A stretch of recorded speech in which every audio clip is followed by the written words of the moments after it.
Well, we're going to be all clingy this afternoon. Woo! As we open up with the sweet sounds of Jay Milne on the vocals for Brody and or North Shore. I think that's Brody. That's a little bit of Brody, the first album. That's earlier in his career. You could probably, I should have known by the vocal tone. But the Oilers have signed John Klingberg for the rest of the season.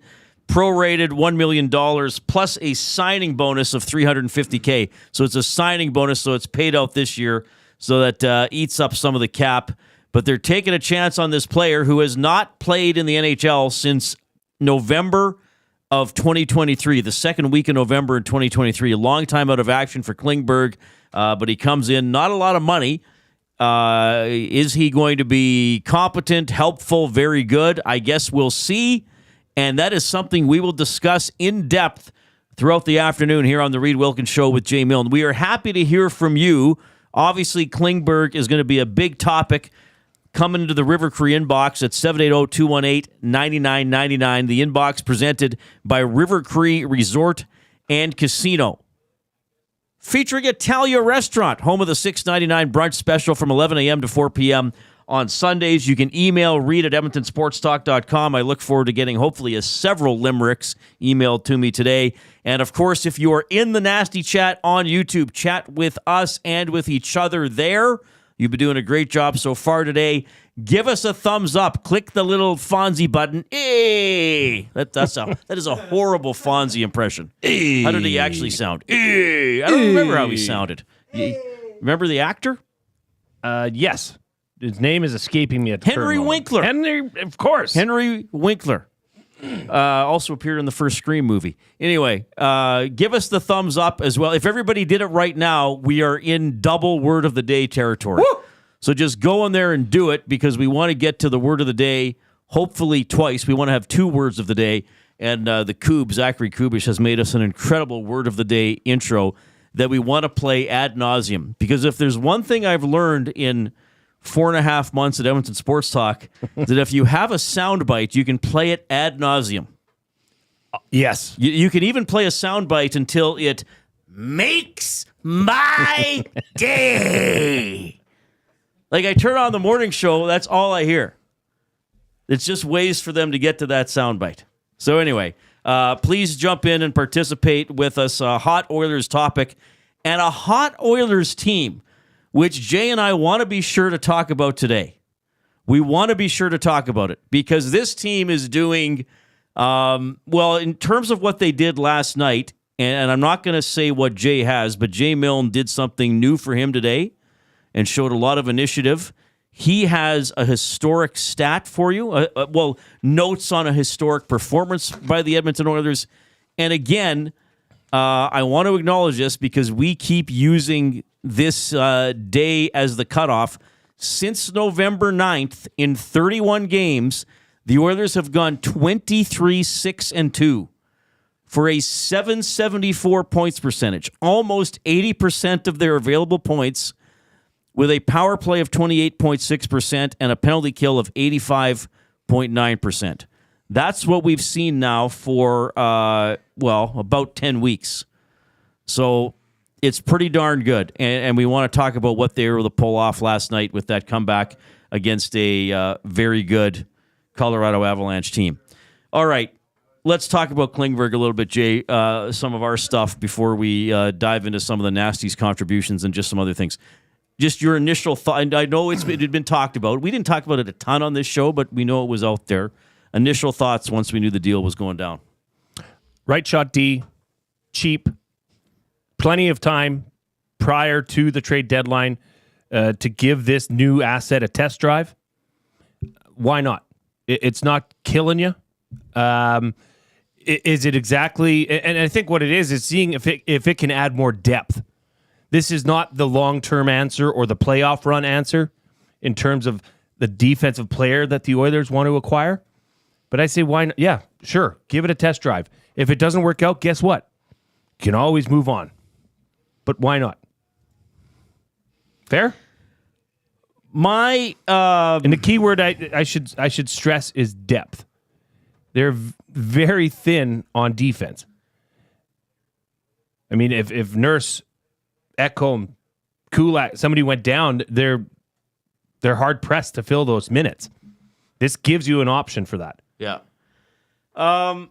When his name was first out there, and I went back and refreshed my memory because when you see the name, I'm like, when was the last time he played? And then I was like, definitely I thought, why? And part of me still thinks that because his skill set is a replication of Bouchard's skill set, and Bouchard does the offense better than Klingberg. And yes, I know there's other things to talk about with Bouchard that even we saw in the game last night, but we also saw there's not a lot of guys who can fire an unscreened slap shot inside the post on a goalie from the top of the circle to win the game. So I thought, all right, you're getting Klingberg, and he is not what you need. What this team needs is a little bit of beef on the back end. They need a shutdown type guy. Like, you know what they need? They need Emberson to age 3 years. Okay? That's sort of what they need. So from that standpoint, I'm like, where is this guy going to fit in the lineup? All right? The other side of that is, and you touched on it, Jay, it's a pretty low-risk deal. Yes, it eats up some more of the cap relief that you're getting without Kane. And again, if Kane didn't play the rest of the season, I believe it's about 1.7. Right, with the in total with the bonus. Well, $1 million plus the $350, right? But so anyway, we'll it eats up some of that. Another way to look at it is Klingberg better than Troy Stecher? Is he better than Josh Brown? I think that's a definitive yes. Because I guess if we're talking about this guy as the number 6 defenseman, it's not as if they currently have a shutdown player in that role, right? In terms of Stecher or I know Brown, he's a big guy, but I mean he's more of a minor league caliber player at this point. So from that standpoint, I get it. You add a guy that's better than Stecher or Brown. Do you add a guy who is exactly in the category of what you would hope the Oilers would get or what you would hope they might need to really round out a roster to make a run at the Stanley Cup? I would say no. So, I guess I look at this and say, I hope they're still hunting for upgrades to the roster. And I would think they are. I don't think Stan Bowman is sitting there thinking, well, team's done. Got Klingberg, who hasn't played in 14 months. I think that there's still going to be some looking around, and especially if Klingberg can't perform. He's not a great defender. I mean, I talked about the text I got from someone I trust yesterday saying that he's basically just a shell of his former self, plus he's never really been a great defender. I also understand the flip side of it is that if the Oilers have a guy that can go back and get the puck and move it up to the forwards, it's not going to be in their end very much. If it's already in their end, is he good at stopping a cycle or getting the puck out under those circumstances? Well, I would say no, he isn't. But I suppose, and we're going to hear a clip from Jared Bednar later on, the head coach of the Colorado Avalanche. Don't forget, the Oilers lead the league in offensive zone time. They already lead the league with offensive zone time. So maybe this is a guy who can help even a little bit more with that. This is an interesting one, and of course, in oil country, everything gets heavily dissected, which is part of the fun of it. Kubes put up a poll in the Nasty Chat. Is John Klingberg what the Oilers need? So he's not asking, do you think John Klingberg is a good player? He's not asking, do you think it's a good contract? He's simply asking, is John Klingberg what the Oilers need? Yes or no? We'll see how the votes go. Reid, when we first heard this, when it was first reported earlier in the day, league minimum, that was what the word was going around. This would be a $750,000 contract. Mm-hmm. Not only is it $1 million, but then there's a $350,000 signing bonus. Right. Why?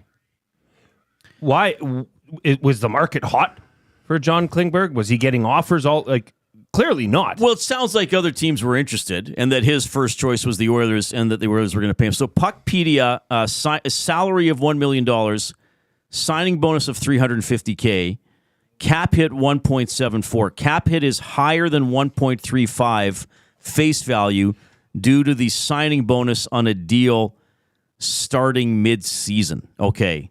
So But the cash yeah. he's getting is $824K. So maybe he said, look, I need to make this amount of money. Make like, So anyway, yeah, you're right. The cap hit is 1.74. So I would say that cap hit is a little higher than I would like, for sure.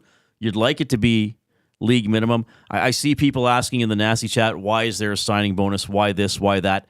I get those questions. I also understand the older a player is and the more accomplished he is, even if he's coming off some time away, the more he can maybe try to ask for. Right, and I guess the Oilers thought, all right, this is a guy worth taking a bit of a chance on. And I mean, it's not a crippling amount of money when you look at what they're signing him for. I mean, is it more than I would have liked? Yes. Does it triple what they could possibly do at the trade deadline? I would say no. And don't forget, I mean, Klingberg was with the Dallas Stars in 2020 when they went to the Stanley Cup final. Yeah, he's had some incredible seasons offensively. 21 points he put up in those playoffs. And this is an offensive player. And like I say, depth, low cost, and you're not giving up an asset, right? Nobody's going the other way here. So you're keeping everything intact. You're adding a potential game-changing offensive player to your decor, which that's the area they need the most help with. Now, it's not a punishing, bruising defender. But I say, why not?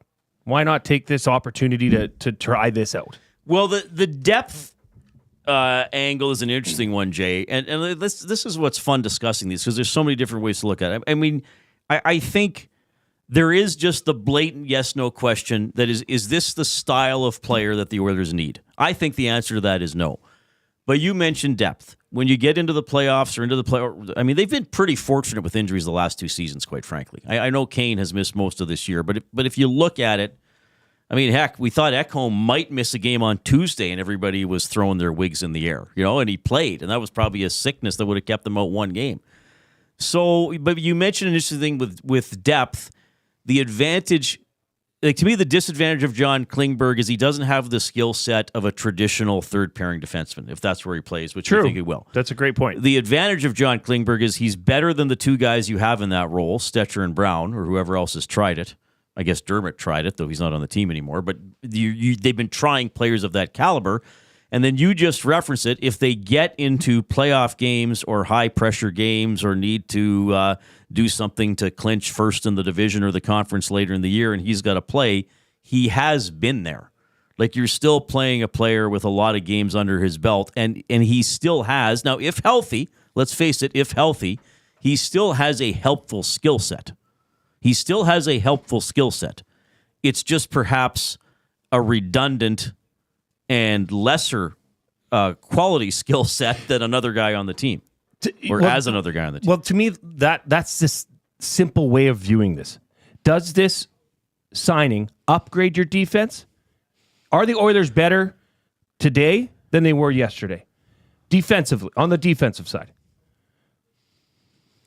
They're top six. Well, they're is Stetcher or is Klingberg an upgrade to Stetcher? Well, he's flat out better than Stetcher as long as he's not completely hobbled. Okay, so this is an upgrade. Even if he doesn't hit. I mean, he's better. He's a better hockey player than Stetcher. Okay, then this was a smart signing. Okay. I mean, you need to... Well, I mean, look at it practically. Look at it very, very matter-of-factly. And the fact of the truth is, we don't know what he's going to play like. No, we don't. It's been a while since he's played hockey. Now, there was one question which I wanted to bring up to you as well, and we'll continue dissecting this. And yeah, please let us know your thoughts on the River Cree inbox, 780-218-9999. Is there any sort of I would imagine there's no, stint in Bakersfield because he's probably been doing his own on-ice training leading up to this. I would think that the Oilers would have announced that today. Okay. That would be my guess, is that and also the way I understand it, from how the Oilers announced it, the contract is not actually signed. It's that they have agreed to a deal. Yeah, because the Oilers also said, and this was in another announcement that they made, or like another conversation. Technically only agreed to terms before things can be finalized pending some other stuff tomorrow. So maybe that's some sort of a physical or evaluation, though I would think that's probably already been ongoing. I would think the Oilers maybe didn't want to put this out today until the contract was actually signed, but Elliot Friedman and I think Darren Dreger started reporting it. So then they put it out. But I don't. It doesn't. There's got to be some sort of a physical done, right? Well, yeah, I guess we'll see. There's got to be some sort of a physical. Yeah, you'd have to pass a physical and probably do all those types of things. But so interesting, and that's a simple way of thinking about it for me, anyways. Is does it better your decor? And from what we think we know about Klingberg, yes, it does. Somebody asked about burying the cap. Sorry if I'm not mentioning it, but there's a lot of stuff coming in. Puckpedia, this is, I just double checked this. So this is from October 2024. The maximum cap hit that can be saved if a player is sent to the minors is $1.15 million. That is called the burying threshold. So you can bury $1.5 million in the minors and not have it count against your cap. So there'd be a little bit of Klingberg on the cap. Now I don't know if this contract might come with a no move or anything like that either. I guess we got to find out. I'm sure more details will come out after it's, official. Right? Yeah. Just checking Puckpedia what they put on right now here. Yeah, they don't have anything for Klingberg, but maybe some stuff could still come out of that. So that's the off and running part of the show with Klingberg. Again, we want your stuff coming into the River Cree inbox, 780-218-9999. Email Reid at EdmontonSportsTalk.com and continue posting in the nasty chat. Good stuff going on there. And continue giving us thumbs up. I mean, we'd like to set a new live show record of over 170. There's no reason we shouldn't. Everybody should be clicking, and who knows? Jay might come up with a third word of the day or a sonnet of the day or something else. Who knows? Well, and if you are, driving in your vehicle like Herb's hose, he said, "Hey, Reid and Jay, I'm giving you a double thumbs up in my truck while I listen to iHeartRadio." That awesome. should count towards your total thumbs up. It will count in spirit, Herb. We appreciate you listening, and we've got an early Klingberg limerick. Oh, should we do it now? Let's just do it, Reid. Let's get into it. Let's get after this show. Okay. Klingberg's new deal made a splash. With the Oilers, he's ready to dash. On the blue line, he'll skate with a powerful fate, hoping for goals and assists in a flash. Aidan O'Neill, well done. Oh, good stuff. The Big Ukes is in as well. I'll get to his in a few minutes. We always have an off-topic topic on this show presented by William Huff. Since 1952, William Huff has provided industry-leading advertising solutions for thousands of valued clients. Their unparalleled customer service, combined with decades of industry expertise and a desire to make every job the very best it can be, is what they call the William Huff Advantage. Visit their website at williamhuff.com or give them a shout at 780-454-4536. I wanted to do something relatively simple today for the off-topic topic. And I also wanted to do something positive, and we try to do positive stuff on the show, or at least be optimistic. Now, this Monday is Blue Monday coming up in 3 days. The 20th is supposedly the saddest day of the year. You're well past Christmas. It's still winter. Maybe your bills are hitting you from Christmas, or you got to pay off credit card debt, or your heating bill is twice as high as it usually is because of whatever. January 20th is Blue Monday. But we don't want to talk about that. We want everybody in good spirits going into the weekend that hopefully carries you through into Monday. So our off-topic topic is, what was the highlight of your week? It does not have to be sports-related. It could be. It could be last night's game against Colorado. That was pretty cool. That made a lot of people happy. Could be McDavid passing Curry on the Oilers' all-time points list on Wednesday. So I can't even keep all the Oilers' wins straight, Jay. Blessed with riches. We really are blessed with riches. So let us know, what was the highlight of your week? Can be sports related, can be really anything that made you feel good. Maybe you found out how your duck got killed. Well, that did cross my mind, because it did put us in a bit of a more defensive stance out on the farm. We protecting right these innocent little animals. Highlighted. There's several. I could name several. Obviously, the Commanders win over the Bucks. Well, that was a good one for you. You know, first playoff win in 20 years. Exceptional. My daughter's basketball teams both won on Wednesday night. So it was a 2-0 night. You got to love that. Tom's impersonation of you, doing the dunk. That was very good. Clausen wrecking the hoop. Well, technically, it was my contact that wrecked the hoop. Clausen and you wrecking the hoop. But then the aftermath of it in today's video made me laugh probably harder than I have. You really enjoyed today's video. It hit the spot. It filled my heart. It filled my cup, and it made me very happy. So that's what I'm gonna go with. JCD 780 says my highlight was triggering Dusty with my awful Klingberg take. That's pretty good. Did you hear the take? I don't remember JCD's. I've seen a lot today during the oil stream, and I think it was something to do with the fact that Klingberg is here to replace Bouchard. Oh, I don't think that's happening. I want to give some context here, and maybe at some point I should stop talking about this. But look, the 10 years of miserable hockey and missing the playoffs is always going to be part of the Oilers franchise history, just like the 5 cups in 7 years. The first year I hosted Inside Sports and the Face-Off Show and Overtime Open Line was 2013-2014. The Oilers won 29 games out of 82. They already have 29 wins this season, thanks to last night. Wow. Of note. Is it of note? I don't know. Just something I felt like looking up and saying. Why not? Well, we will get into our love affair with this current team right now. JCD 780 says no, that he could replace him. Okay. That he could, not that he would. All right, now you owe JCD 780 a hug, just like I owe Smitty the Welder a hug. Bring it. I love hugs. They call me Hugsy. By the way, we might get to 100 thumbs up by the bottom of the hour. If you click in the next couple of minutes, you could be the 100th thumb, which would be incredible. All right, more on Klingberg, more on the Oilers, not just the win over Colorado, but the incredible run that they've been on lately and some of the milestones that are being hit here. But for the first time on the show this afternoon, my good friend and amazing colleague, Zachary Kubusch, with a sports update.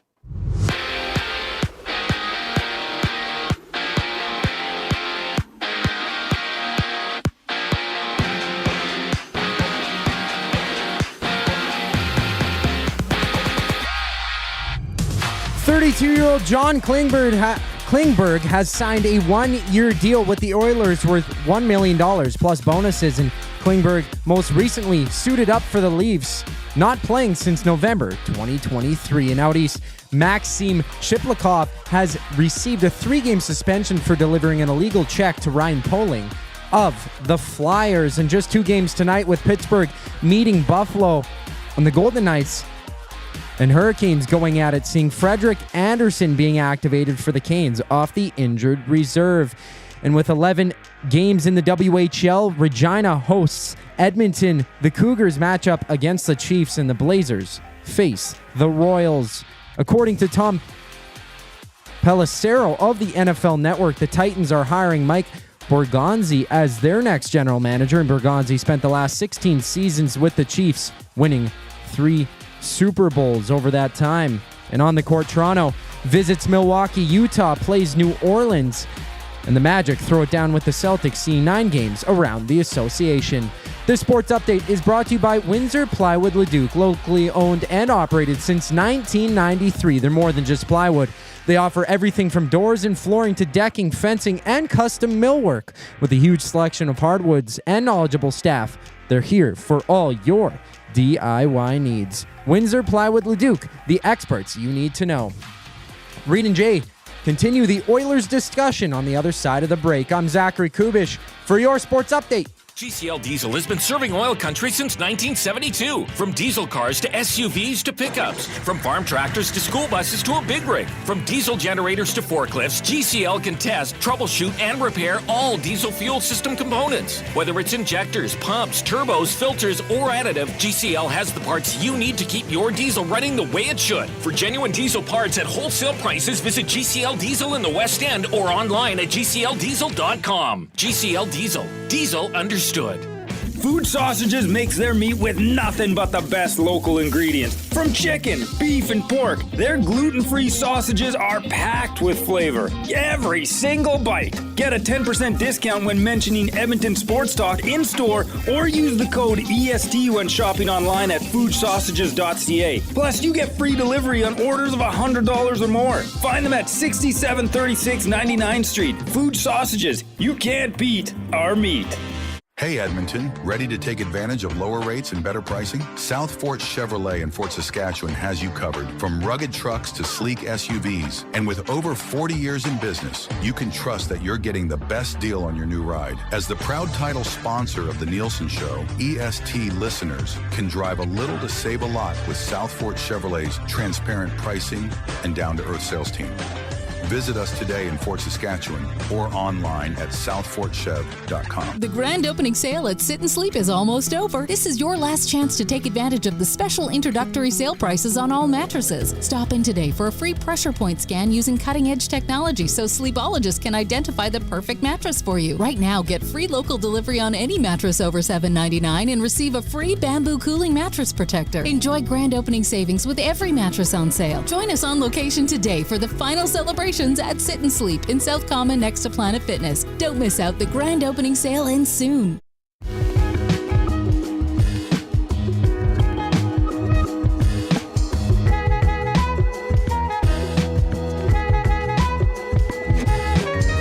So this is off Brody's third album. They entered a bit of a jazz fusion stage. The album was called Cruisin' White. This is when we switched from drinking beers to drinking seltzers. A little more martinis. Yeah. All right. Thanks for checking out the show this afternoon. Of course, you can get us on YouTube, which with video coming in as well, on iHeartRadio, on TuneIn Radio, or just on EdmontonSportsTalk.com, and wherever you find your podcast as well. If you're listening live, you're probably thinking, Reid, I know that, but we need you to remind other people about that or let them know for the first time so they can find the show as well. A lot of people finding the show this afternoon. Thanks for tuning in. Continue to give us the thumbs up on YouTube. We are over 100 already. We're going record. We want to get a record today. 170 is the live record. Let's beat that. We want to go over 200. We want to go way over. Yeah, way over. If everybody on YouTube clicked now, we'd probably be over 200. But first plateau, the short. So we got a long-term goal. The immediate goal is 130 to ensure a word of the day. We'd have to do an early word of the day. If you were listening for the first time, the word of the day is taken over the show. It's taken over the city. Oh, it's taken over my life. Now that I can't dunk, especially. All right. Reid, I just want to say, Nasties, you guys are awesome. You guys make us smile. You entertain us as much as we entertain you. And the people that are writing in and giving their, your favorite, I guess, why was this week special? It's awesome. I love it. Topic for the William off-topic topic. Highlight of the week from Rusty Shackelford is seeing my daughter in her private swimming lessons. This was probably the hardest I've saw her swim over the past many years during her lessons. Anything she does makes me so proud of her achievements. Very well said, awesome. Rusty. Where was this one here? Bronco Nick says, hearing Reid say makes my day. Live on the show. Makes his day. Okay. Also, arriving home to my wife and daughter every day makes my day. I agree with you. I love it. Be thankful for, if you don't have stuff on a daily basis that makes you happy, and I know easier said than done sometimes. Yeah. But things you can choose. Hey, it's always good to remember and just, think how lucky we all are, right? Mike, the Michigan fan. Highlight of my week is my new Titleist driver and golf bag showed up just before I head to Torrey Pines. Oh, wait a minute. Mike, the Michigan fan, is going to Torrey Pines. He's a golf guy. That's his job. That's kind of a humble brag, though, isn't it? If I'm not mistaken, he's at the Highlands. I think he's Mike, the Michigan fan. Yeah, I thought he lived in Illinois. No, who is it that lives in Illinois? We have a guy who lives in Illinois. Yeah. I just can't place his name. For some reason, I thought that's where Mike was. No. Okay. Mike, email me your entire bio and life story. Well, and he's also the fellow that played junior with that goaltender from Lloydminster. The crazy guy with the shaved head. Oh, McEachran. Yeah. We're really meandering now. But that's what you said. Did I call he was crazy? No, maybe Mike the Michigan. Corey McEachran. Yeah, I think Corey said that. Highlight of the week. I went to Chicago with a friend for my birthday and watched the Oilers-Hawks games. Also watched a hilarious Second City sketch show. Oh, that'd be and cool. enjoyed a really fun blues show where we met an 80-year-old lady who travels from Buffalo by herself to catch blues concerts. Oh, neat. That come in from Pizza Boy. That come That's in really from cool. Pizza Boy. And seeing Second City in Chicago. I mean, that doesn't get Because that'd be any one of better. the best comedy. Is it all improv or is it sketch as well? I think it's both. It's probably both, but I mean, that is one of the mecca. One of the best in Yeah. the world, you'd see for sure. That is awesome. Okay, keep those coming in. That's really positive for a Friday going into a weekend with a lot of fun sporting events to watch, especially football Yeah, and it's hockey, T. Wilson. which is another he's the one in Illinois. Illinois. Yeah, and I know it's pronounced Illinois, not Illinois. And I think Dustin Nielsen is trolling me because I said that they play these clips ad nauseum, and he put in the nasty chat, God bless Re- you, Gager. Hey, Reid, it's at nauseum. And I was like, does he not know, or is he like double crossing me, trolling me, like flip trolling me? Of course, it is ad nauseum. It is ad nauseum. If he thinks it's ad nauseum, then we got to correct him. If he knows it's ad nauseum and he wrote ad nauseum, then that's funny. But is it funny that I didn't know whether or not he was being funny? That's why he gets like some weird double cross. We are already at word of the day territory. We're already word of the day territory. So now 150 is a second word of the day. 170 is a new show record. 171's a new show record for thumbs. And then over 200 is where we'd love to get to today. Let's do it. Kwadi says Klingberg. So now so how many third pairing defensemen do we have now? Can we aim a bit higher?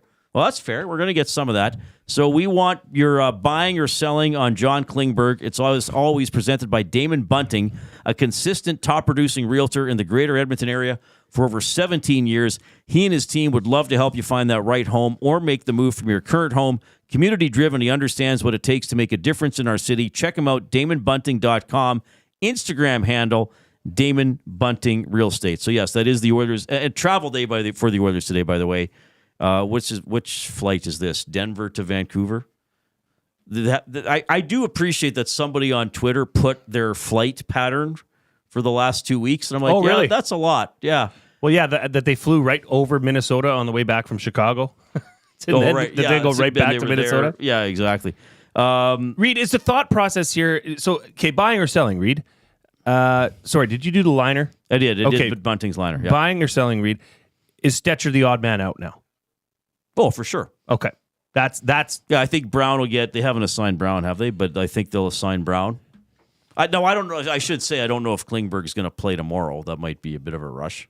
well, when it happens, that's the assumption is that Stetcher's going to be scratched. And, I guess the next lowest hanging fruit would be Emberson, but he's been playing very spirited hockey. I would not pull Emberson out of the lineup. I think he has improved over the course of the season. I think he has become more confident. I think he has become more reliable, and he appears to have earned the respect of his coaches and likely his teammates as well. Which is key. I mean, what did we talk about? He was out in the final minute, shorthanded.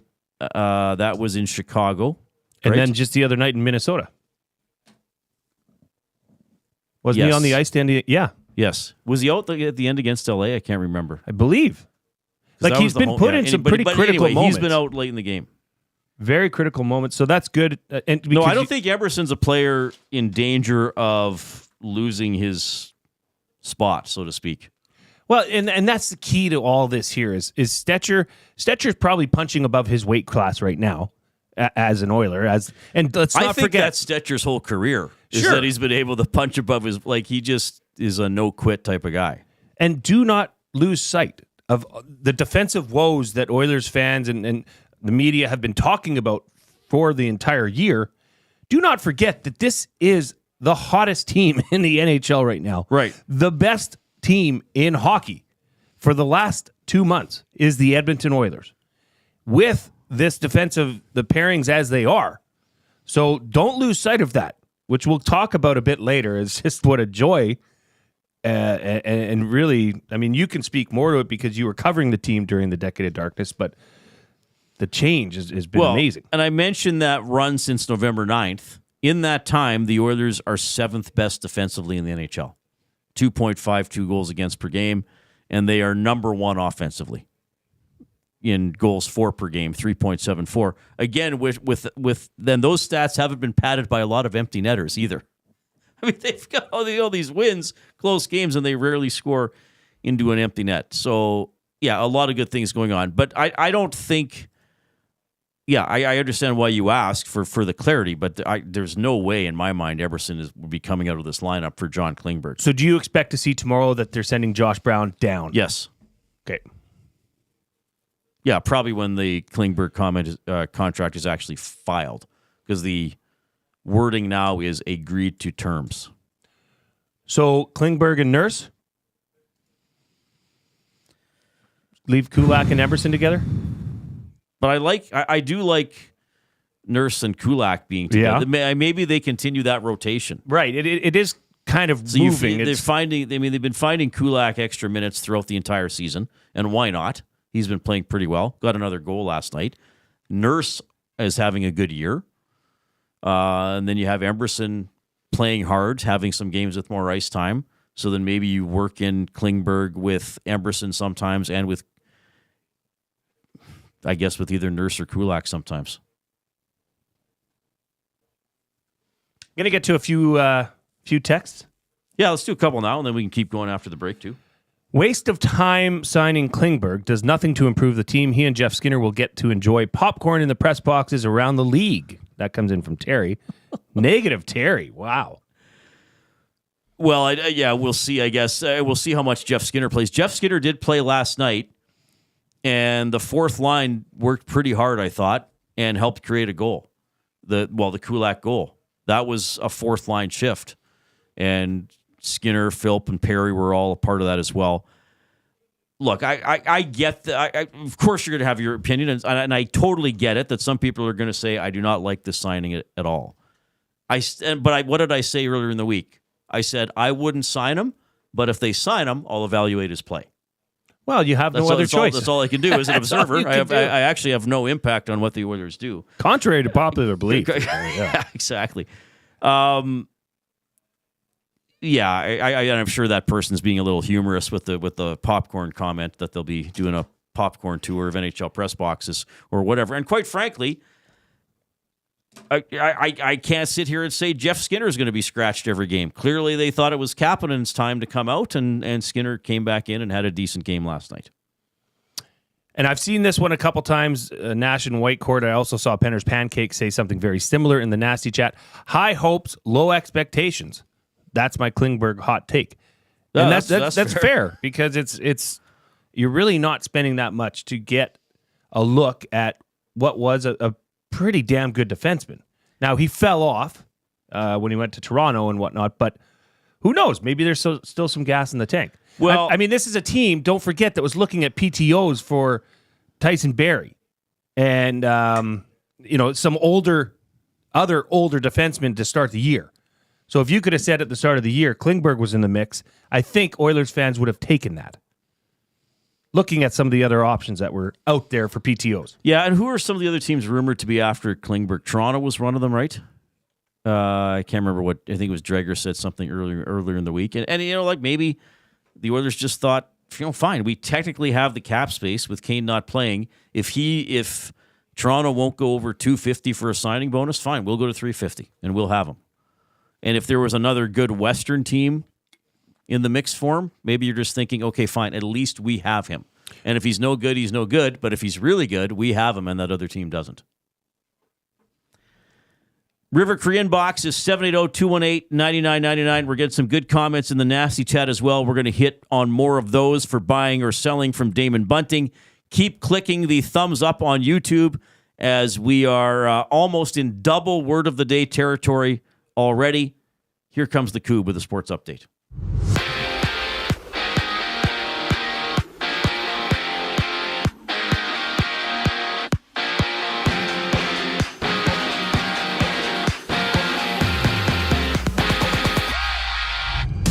The Edmonton Oilers have agreed to terms with veteran free agent John Klingberg on a one-year prorated deal worth $1 million, and Klingberg suited up in 14 games for the Leafs last season, seeing his last action November 2023. In just 2 games dot the NHL slate having Pittsburgh in Buffalo and the Golden Knights battling the Hurricanes. And for the Islanders, Maxim Siplikov has been suspended 3 games for an illegal check to the head against Philly's Ryan Poehling.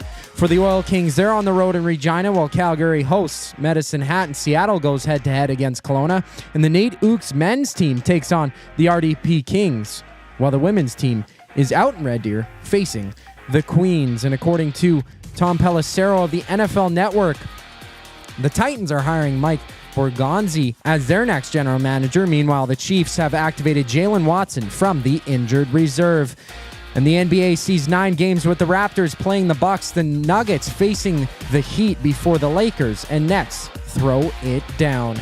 This sports update is brought to you by Sit and Sleep. Transform your home at a fraction of the cost during Sit and Sleep's winter clearance event. From massive discounts on major sleep brands to unbeatable deals on Canadian-made custom furniture, Sit and Sleep's winter clearance event is a can't miss. Plus, enjoy free local white glove delivery and special financing offers to help you bring home the best. Visit Sit and Sleep today in South Common, next to Planet Fitness. We have a quick break before the Reid Wilkins Show returns here on EST. I'm Zachary Kubusch, and you're up to date. The heavy hitters on your team, both on and off the ice. If you've been injured in a car accident, call the heavy hitters of injury law. James H. Brown and Associates, Alberta Injury Lawyers. With over 200 years of combined injury law experience, their precedent-setting lawyers are ready to help. Locally owned and proud Edmonton Oilers fans, James H. Brown and Associates wants to support you with their unrivaled experience, unrivaled results, and unrivaled commitment. When accidents happen, head to jameshbrown.com. This is your chance to win big with the Split the Pot Lottery. Support the Capital Care Foundation to help Alberta seniors get the care they deserve and support more healthcare foundations across the province. With a grand prize draw that grows with every ticket sold, the jackpot is hundreds of thousands and just keeps getting bigger. Visit splitthepot.ca and buy your tickets now. Don't forget to pick Capital Care Foundation as your foundation of choice. Next jackpot is January 16th, license number 713959.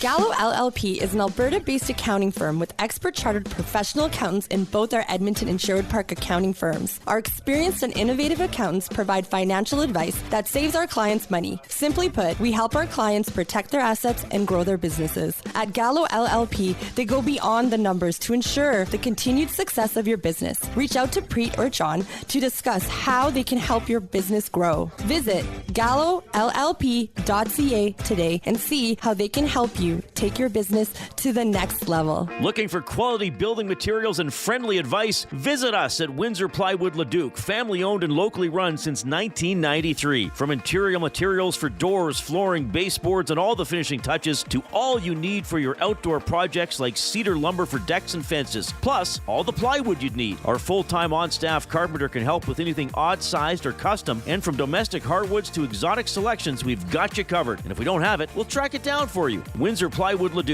We're the experts you need to know. The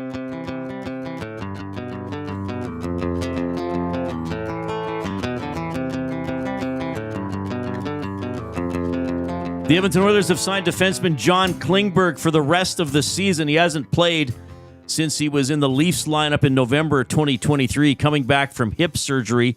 Oilers, I should actually clarify that. They have not signed him. They have agreed to terms with him. The contract, the way I understand it, is not actually signed. That might happen tomorrow. The Oilers in Vancouver tomorrow, 7 o'clock, Oil Stream GCL Diesel face-off show with Tom and Hernan. The game's at 8. Tom and Belzy have Hello Hockey at 10 tomorrow.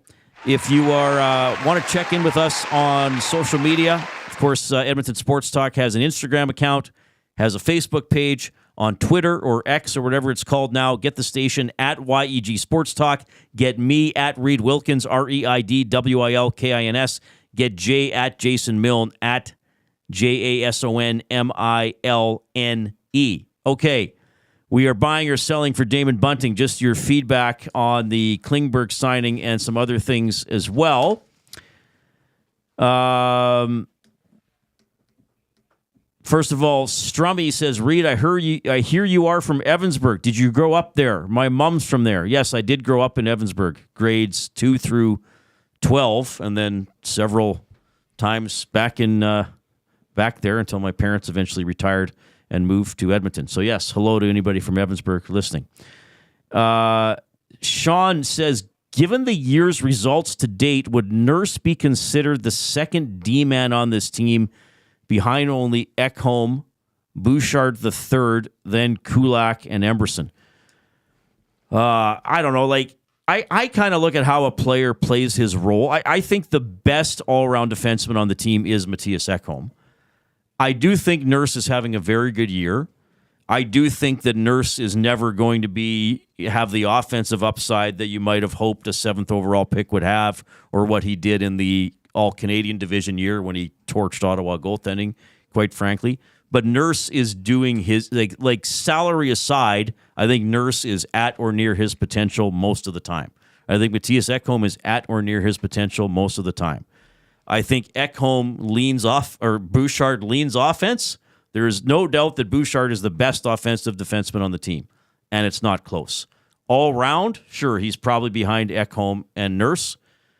But Kulak's having a very, even if you say, well, Kulak's the 4th best defenseman on the team, but he's kind of exceeding what he's done before, so that's also very important. And I think Emberson is a developing player who's taken some very good strides. Epiphany says Emberson has been doing great, but in sheltered minutes, and Epiphany puts sheltered minutes in all caps. I mean, okay, but he's been out a couple times in the past week with the team trying to protect a 1-goal lead late in the third period and has looked very good. So even if you're saying he's playing sheltered minutes, that's his role, to play on the third pairing and be good at it, not to be a weakness, not to get scored on or hemmed in by third and fourth lines. And if they're putting him out late in a game with Ekholm on a couple occasions, I think that's a recognition of him saying, you know what? I think he can handle a little more stress. Let's see how he does. So, I don't know if you're taking a knock at Emberson, Epiphany. Maybe you don't mean it that way, but a player playing quote-unquote sheltered minutes or getting a role and being good at it is not a bad thing. That's how you have good teams. Reid, I want to read a couple more texts for you here. Guys, people need to look again to June. If there are injuries on D, what's wrong with adding more depth and skill? Also, I found this interesting, Reid, this note here. Patrick Kane did the same surgery and still looks great at his age, so there is reasonable expectations that Klingberg could return and still be a difference maker as a 5 to 8 defenseman. That came in from Pizza Boy. Yeah, that's reasonable. And I think, and maybe that's what it comes down to. If you're, knock on wood, if the Oilers make the Stanley Cup final and some defenseman above Klingberg on the depth chart has to miss a game, you're probably more comfortable saying, okay, Klingberg has to play 20 minutes this game instead of 16. You're probably more comfortable with him doing it than Stetcher. Klingberg is a talented player who wants to play for the Oilers. I'm sure he will be committed to whatever role he is given and will probably be back up to full speed just in time for the playoffs. Comes in from Kerwin. And Epiphany just clarifying that Epiphany agrees with Emerson's development. He just worries that maybe he's getting elevated a little bit too soon. I want him long-term, not flash in the pan. Yeah, that's fair. But I also think that's totally fair. But I think at some point you have to reward the player. And again, I don't think Emerson was out on the ice at the end of last game. But here's the beauty of it. If whether it's you just took an icing or somebody's tired or a coach just thinks, which defenseman do you really not trust out late in the last 30 seconds hemmed in your own end? Probably Bush would now be your last choice. Yeah, isn't that interesting? You're fine with Ekholm. I think you're fine with Nurse this year. I think you're fine with Kulak. Some guys may be better than others. Now it seems like they're fine with Emberson. So, that's good. This last one that came in from Kerwin, the first line is something that I think everyone should note. Klingberg is a talented player who wants to play for the Oilers. This player is not young by any means. Correct. 32 years old. He wants to play for this Oilers, this team. He wants to play for a Stanley Cup contender. He chose to come to the Oilers. That says a lot right there, okay? For a player that hasn't played in a year and a half. He chose the Oilers. And then Kerwin goes on to say, I'm sure he'll be committed to whatever role he's given and probably be back up to full speed just in time for the playoffs. I would imagine he's at or near full speed. Yeah, see, I guess, and I realize some people have said to me, and people have even said it today, not in response to me, but I said it earlier in the week. I was like, well, look what happened to Connor Brown when he missed the full season. And people have said, Reid, it's not the same injury. Sorry, this is just the worrying side of me. When I see a player has been out a long time, I always worry. Now, Connor Brown was a knee. This is hips. Even if somebody had a bad hand and missed a year, I would worry. I would still worry. Game speed. How's that hand going to hold up? But I get, and somebody said Patrick Kane came back from this. So I get it. I guess I'm just in the category, everybody, and you can say, Reid, you're such a farty old worrywart curmudgeon. That's just me. For that part of it. You are a farty old curmudgeon. Yeah, this one came in. I thought this was fun. Signing Klingberg is like rolling a D20. Maybe you roll a 20. If not, roll again. Well, I didn't bring the D20 to the studio today. We don't need it technically. We might just roll it for fun today. We might just roll it for fun. I would be fine with Klingberg if he could defend better than Bouchard, but not sure that he can. That comes in from Yacker. Well, that's a fair question, actually. And that's to be determined. We know Bouchard is not a defensive wizard, as we've often said. We know he has other strengths. We know on the one-on-one last night against McKinnon, he got beat quite badly. Now, McKinnon's also good enough that he could beat, his teammate McCarr or Ekholm, or a good defender, but certainly I think in that split second, Oilers fans were likely like, oh, why does it have to be Bouchard back? So yeah, I do think that's a valid question, though. How good will Klingberg be defensively? I mean, he'll probably still have the ability to move the puck. What will his mobility be like, and what will his defending be like? The Oilers are playing great, but management needs to be thinking about the end game of winning the cup. Klingberg is very likely better than Stecher and Josh Brown, so therefore is a good signing. Rowdy Pete. Getting a lot of this sentiment from Oilers fans that at the end of the day, damaged goods, old, was tailing off when he was in Toronto. Yes, all of that is true, but for what you're paying and not giving up anything, right? It makes sense. Right. So is that if we had a consensus, would that be the consensus? Let's just see what he does. That he's not going to be a star. I don't think anybody thinks we're going to get what was his best season, 60-some points?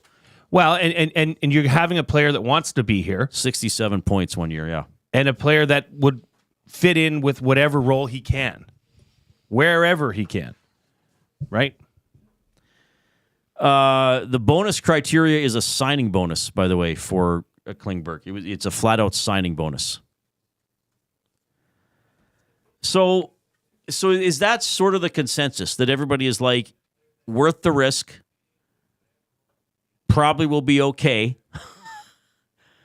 Is that sort of where we're at with most of the feedback? Very, very much so. Is let's wait and see. I think Oilers fans in general are comfortable because nothing's going the other way. There is no other way. There's nobody else there. Mm-hmm. And there's not much in terms of a hit to the cap. Well, here's the thing. I do think it's likely that even a John Klingberg, having not played for about 14 months,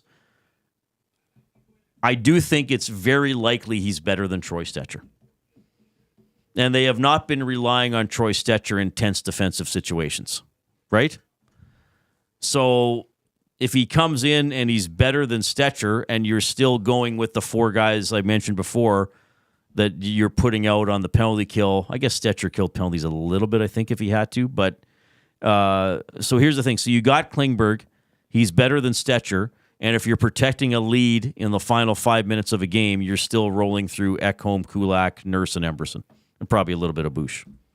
Yeah, you wouldn't be using Stecher in those situations anyways. So is this really even that much of a drastic change? Well, yes, offensively. Sure. Well, maybe, yeah. Absolutely. There's much more upside here. Well, maybe if they get their insane cycle going and Klingberg's on the point, he's going to be better at moving the puck than... Well, if in terms of pure puck movement, I mean, he's never scored a ton of goals, right? Does he ever? He doesn't have... Well, he did get to 13 one year. But I wouldn't count on him to score a lot of goals. But like in terms of just passing and keeping the offensive cycle alive and creativity, could he be the second best player, defenseman after Bouchard in that regard, if he's part of that 5-man unit when they really get rolling in the offensive zone? Maybe. What does this say now about what happened last week with Evander Kane having a scope on his knee? You know, timeline's now extended. The consensus now is that the Oilers are playing the game. I think Kane doesn't play in the regular season. I don't think so either. Yeah. I think this puts a dot on that I that says this is the plan. Kane's out to the playoffs because they just ate up another $1.7 million of that cap space that they've been allotted with him on LTIR. Right. So, interesting. Good feedback, good comments coming into the Nasty Chat and to the River Cree inbox at 780-218-9999. Continue to hit the thumbs up on YouTube as well. My goodness, we are 10 away from an all-time show record. Let's do it. It's a 3-hour show. We're an hour in, so keep clicking it away. Jay might have to get a dictionary to find more words of the day. I want to remind you that on Saturday, February 15th, thanks to our friends at Lloyd Sad Insurance Brokers, we're going to curl at the Shamrock, the EST Fun Spiel. Now, it is sold out. The Nasty Club was all over this, but thanks to Lloyd Sad Insurance Brokers for getting this going with us. Our coup, Matthew Iwanek, doing a ton of work with it as well. Are we looking for any ice sponsors? Do we know? Still, yes. I think we need so four more. How can people contact about that? Matt at EdmontonSportsTalk.com. And if people would like to perhaps become involved in a segment on this show and get get on my sheet of all the live reads that I do. You could email Jay at EdmontonSportsTalk.com. We can make that happen for you and your business. The businesses that work with us are very happy. Let's keep them as happy. They should be. Let's make some more businesses happy. Such as Canadian Brewhouse. Portions of this hour presented by Canadian Brewhouse. NHL lives at the Canadian Brewhouse. Every Oilers game day, get $1 off tankards of Molson Canadian and Coors Light. You can win game tickets and 2 tickets to a surf and turf dinner at the end of the season. Full details at thecanadianbrewhouse.com. By the way, Trent Brown is going to join us later on. Double E alum. James H. Brown, the presenting sponsor of our studio. He is a big Edmonton supporter. He wasn't always happy with the Double E, but he always supported them and loved them. So we'll get his thoughts on the coaching staff. And also, he is an Oilers season ticket holder. He's at a lot of games. I'm sure he's loving the resolve that the team is showing, which is something Jay and I want to discuss as well when we get into the Oil Understood when we get back. It's the Reid Wilkins Show with Jason Milne on Edmonton Sports Talk, your clear choice for Edmonton sports. Get to know the winners, props, plays, parlays, and more with Nielsen and Hustler. Weekday mornings at 11 on The Lock Shop. Only on EdmontonSportsTalk.com. How do you beat those winter blues? How about a double shot of classic rock? River Cree Resort and Casino and K97 proudly present Helix and Sweet. February 28th, live in the venue.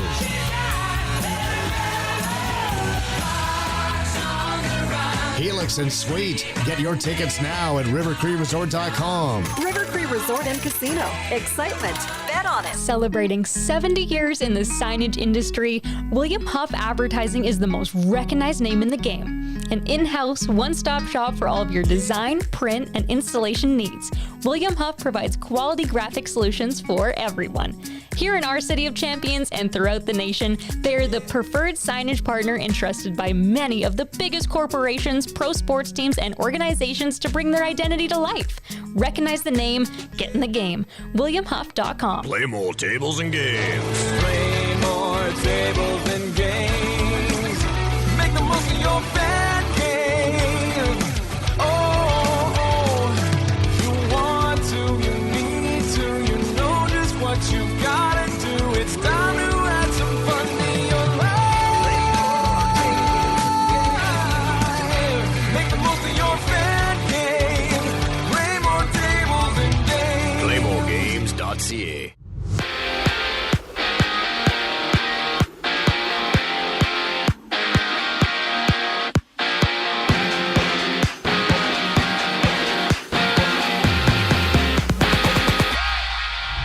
The Oilers have agreed to terms with 32-year-old free agent John Klingberg on a 1-year term worth $1 million, seeing Klingberg coming off a hip surgery, having his last NHL game in 2023 as a part of the Maple Leafs. And Maxim Shiplikov of the Islanders has been suspended 3 games for an illegal check to the head against Ryan Poehling of Philly. And a pair of games tonight sees the Sabres hosting the Pens and Vegas taking on Carolina.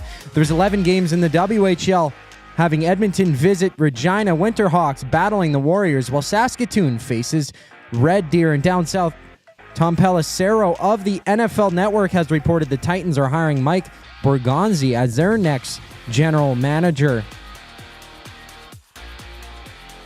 And the CFL Luches Purifoy has been released by the Elks after he played 31 games in Edmonton over 2 seasons, and he's been suspended by the CFL for 2 games due to drug policy. Elsewhere, the Raps are back in action against the Bucks on a 9-game NBA slate, while the Knicks tip off with the Timberwolves. The Spurs and Grizzlies go at it, and the Nets meet the Lakers. I'm Zachary Kubusch for your sports update. Hour 2 of the Reid Wilkins Show starts right now.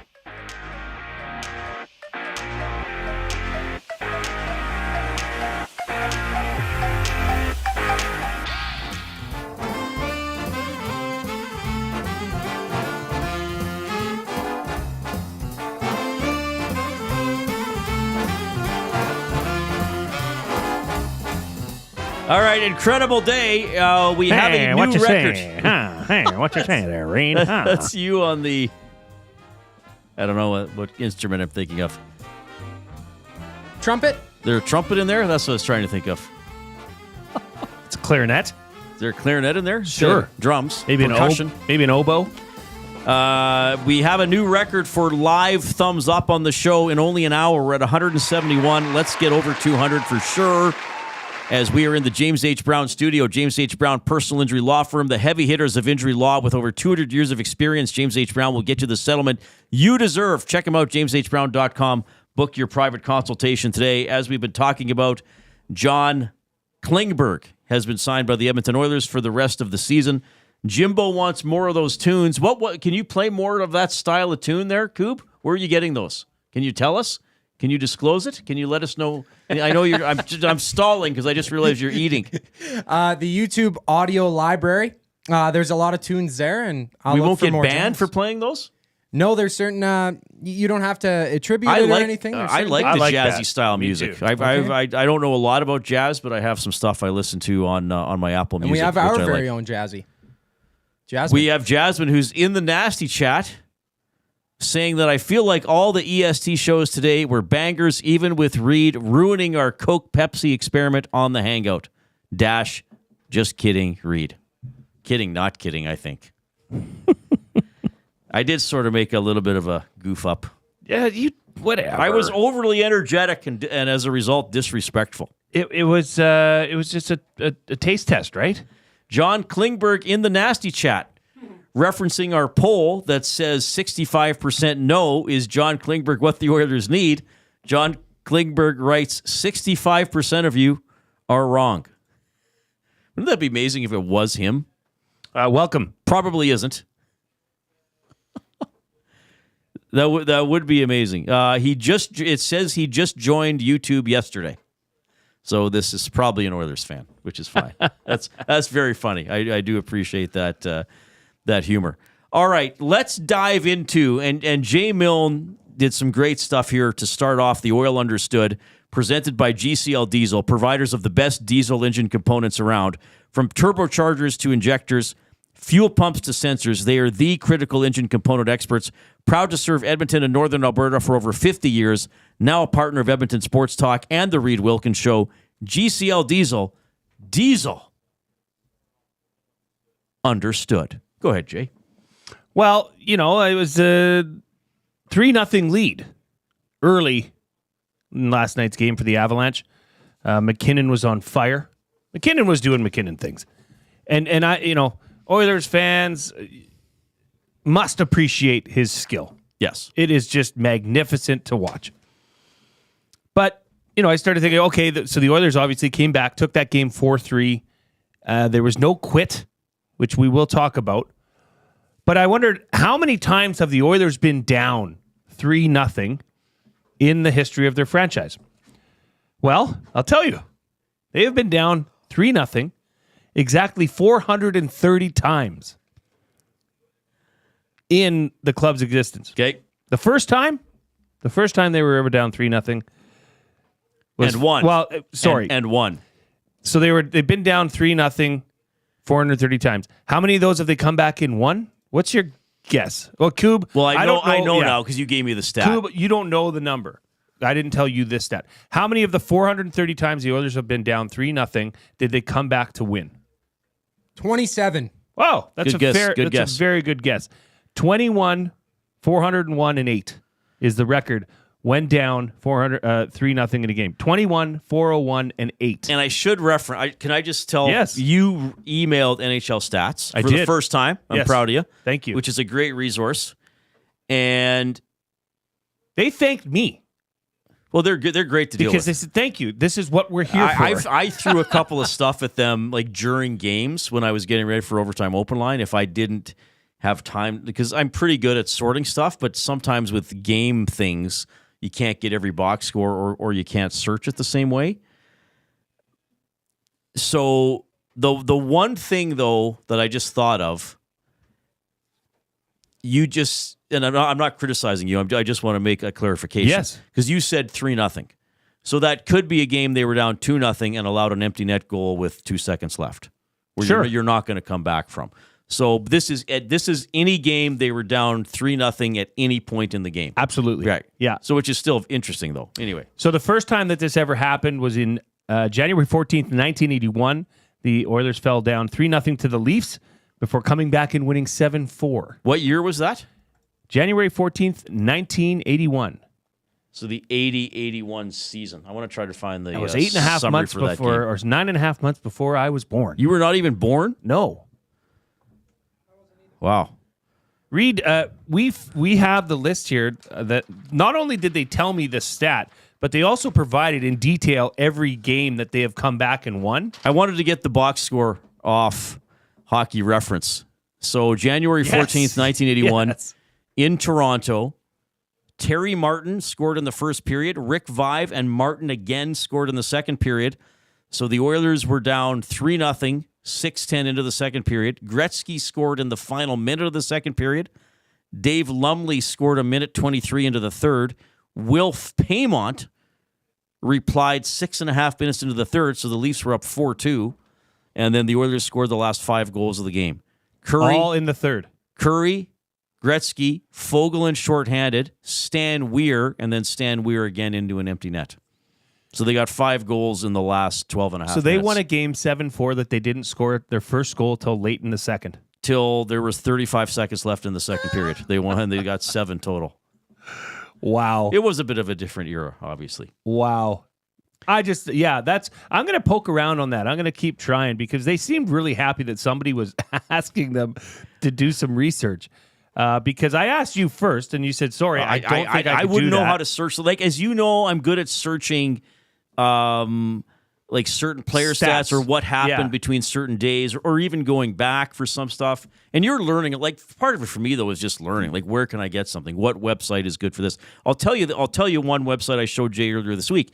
If you ever want to know how 2 teams have specifically done against each other, the website is shrpsports.com. Yeah. So Sharp Sports, but without the A in Sharp. And it also has the CFL. And why did you give that to me? Because you wanted to know how the Oilers did in Minnesota. Yes. And you can specify where the games are. You can specify regular home. season. Yeah. And you could specify a season range if you wanted. Fantastic. So anyway, that's a great stat about coming back from 3-0 down to win. If you're a stats nerd, like these places like this are great, right? Like Hockey yeah. DB is just a... But it's good crazy. for some things, Yeah. and then Hockey Reference is good for other things and some other sites. So last night's win was somewhat historical. I mean, that yeah, it doesn't happen often. Though, what did you say? I've covered 8 of the 21 Yes. that they've come back from 3-0 down, which I didn't think would be that high. I remember most of them at least somewhat. Like that one against the Rangers, I remember, because I think Holloway got his first NHL goal in that game, and I think McLeod also scored, but then Draisaitl got the game winner. One of the games against Vancouver was the Canadian Division year, and I think Dominic Cahoon scored in that game. So I remember some of them. Last night's game, and we said it on yesterday's show, that yes, Oilers fans and we as guys who host the talk show in Edmonton, we pick everything apart, but also just enjoy the skill that was going to be on display. And I mean, McKinnon, couple of great goals, and yes, you can. And I know for Oilers fans, you're saying, well, Bouchard can't you? And even the first one, it's a shot from not far distance, but mid range, and okay, would have liked. Sure, Skinner would have liked to stop it too, but it's also McKinnon shooting. Though when it was 3-1, and let's face it, Jay, the Oilers cranked it up in the second period. Like, they were awesome. And it wasn't just the big line. It was everybody. Like, we referenced the fourth line setting up a goal. But there was a point in the game when it was 3-1 for the Avalanche, and McKinnon had scored twice, and Draisaitl had been robbed twice. And I thought, is this game going to come down to that their 29 won the matchups against the goaltender, for the difficult shots that Blackwood denied our number 29 and Skinner couldn't deny their number 29. But the Oilers kept coming. I mean, Blackwood had not given up over 2 goals in a game. Yeah. And I always like, the wrister from McKinnon. Okay, it's from a part of the ice where most guys don't score. I would have loved Skinner to stop it. That's Skinner's job, is not just to stop the easy ones. It's to stop the hard ones too. But I also look at it from sometimes elite shooters just bury it. And if you want to be really picky about the goaltending, why didn't Mackenzie Blackwood stop Bouchard's slapper? There was no screen. It's from outside the top of the circle. Make the save. Dart. But he hit his spot. It's a great shot. So stuff goes in. And then as you said about Pickard, when they allowed the third goal in Minnesota, okay, you have to shut the door. Yeah. A fourth one probably loses you the game. And Skinner, while he was not busy in the second period, stopped Logan O'Connor on a shorthanded partial breakaway twice because he got the rebound away. And then he stopped McKinnon a few times, certainly right at the end of the game, right off the shoulder. So he, in the end, answered the bell. I was trying to think of a word that would describe what we're seeing from the Oilers in this amazing run they've been on since, as you referenced, the November 9th, right? Yeah. Or November 8th. I think would character be an appropriate word, because this is they were down 3-0 to the Colorado Avalanche in Colorado on a short rest. They played the night before. Everything was against this team. They'd already won 6 of their last 7. They could have taken the night off and said, "Oh well, this road trip's been pretty damn successful." Character, man. They came back and put the hammer down in the second period and brought that back. They had some awesome depth scoring, right? Arvidsson and Kulak scoring. Yeah. Well, and then in the third, it was a quieter third where they only had 4 shots on goal. And at that point, I was like, they might be a little bit fatigued here, but they still found a way to get the game-winning goal. And I did, like I said, with the stat about that hockey game, how the Oilers didn't score till late in the second, that game back in 1981, and still came back and won. I think it was huge that Arvidsson got that goal to make it 3-1 before going into the second. And kind of a funny one, right? But just shoot it, just start getting it on the net. You're down 3-0. You're not going to get the first one if you're not getting shots on the net. Bounces. I'm not disagreeing with your choice of using the word character. I'm going to use 3 other words to what we're seeing from the Oilers lately. Yes. Poise, commitment, and I'm going to say experience. That just, I know that this is the oldest team in the league, but also the skilled players, the high-end guys have that experience as well. And obviously they weren't happy about being down 3-0. And quite frankly, let's be honest, the last 5 first periods on the whole have not been good.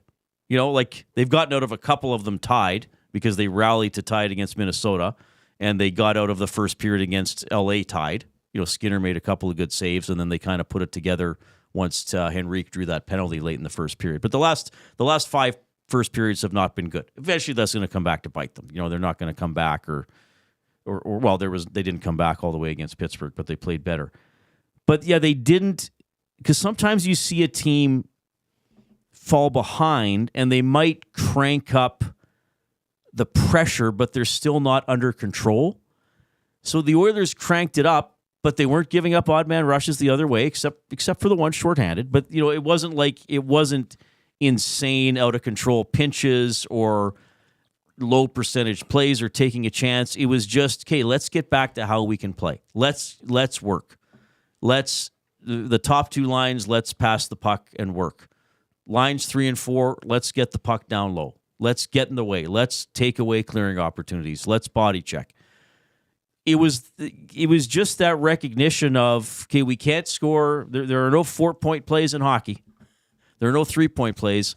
If we're going to win this game, we got to do it one at a time. We got to chip away. I know it's an obvious thing to say, but I do think it comes back to what I'm talking about with poise, commitment, and experience. They knew they had to play better. They knew, and to be fair, and Knobloch said it last night as well. He didn't think that they were playing terribly to fall behind 3-0. But Colorado finished, and the Oilers weren't quite generating enough. But that's what I liked. And maybe this is a result of being in the playoffs 5 years in a row and being down against Vancouver 3-2 in the series, and then having to win Game 7 on the road, and being down 2-1 to Dallas in the series, and 2-0 in Game 4 and winning. And I know they didn't win the Stanley Cup, but even being down 3-0 in the series against Florida and forcing a Game 7, they've seen some stuff. It's like the old detective in the cop movie. Who's that in the corner? Oh, that's Sergeant Biggins. He's seen some stuff. So it's good that they have the capability of making these comebacks. Again, they will have to play better in the first periods. You don't want to fall behind too often. But if you do fall behind, you still want to make a game out of it. And when they were down 3-0, even last night, I thought, okay, the odds are against them, but I'm not going to give up. And then when it was 3-1, I was like, this is game on. They're going to the dressing room thinking, okay, we're -2. If we win the second period, we're only -1 going into the third. And as it turned out, they tied it. But I use the terms poise and commitment and experience. They'd been there before. They knew what it took, and they committed to doing it. And as Penner's Pancake says, panic. They did not panic. No, they didn't. Right? So that was very nice. That was just the last couple wins of LA, Minnesota, Colorado have been exclamation point style wins, right? Yes. Very, very healthy win. And a fun fact for you, as Kevin alluded to in the nasty chat, Wilf Paymont was playing for the Toronto Maple Leafs. He was the last person to ever wear a 99. Yeah, didn't Brian Lawton... Other than Wayne Gretzky. Yeah, I think, did Brian Lawton throw it on, or did he wear 98? And wasn't there... did Brent Ashton or somebody like that wear 99 briefly? There were a couple of guys who wore 99 while Gretzky was wearing it. But yeah, I remember Paymont wore it. It's a good fun fact. It is. Thanks for that. The Oil Understood, of course, presented by GCL Diesel. We want to get to some clips from last night. We want to talk a little bit more about Connor McDavid and the Oilers' hot run. We got our game of the night coming up. We'll talk some football as well. We want to do our picks for the weekend because it's always fun to make predictions. Baby. What a slate. Possibly embarrass yourself. You can text 780-218-9999. That is the River Cree inbox. River Cree Resort and Casino, home of the Kitchen Restaurant. All you can eat surf and turf for just $59.99 every Friday from 4 to 10 p.m. Here comes Zachary Kubusch.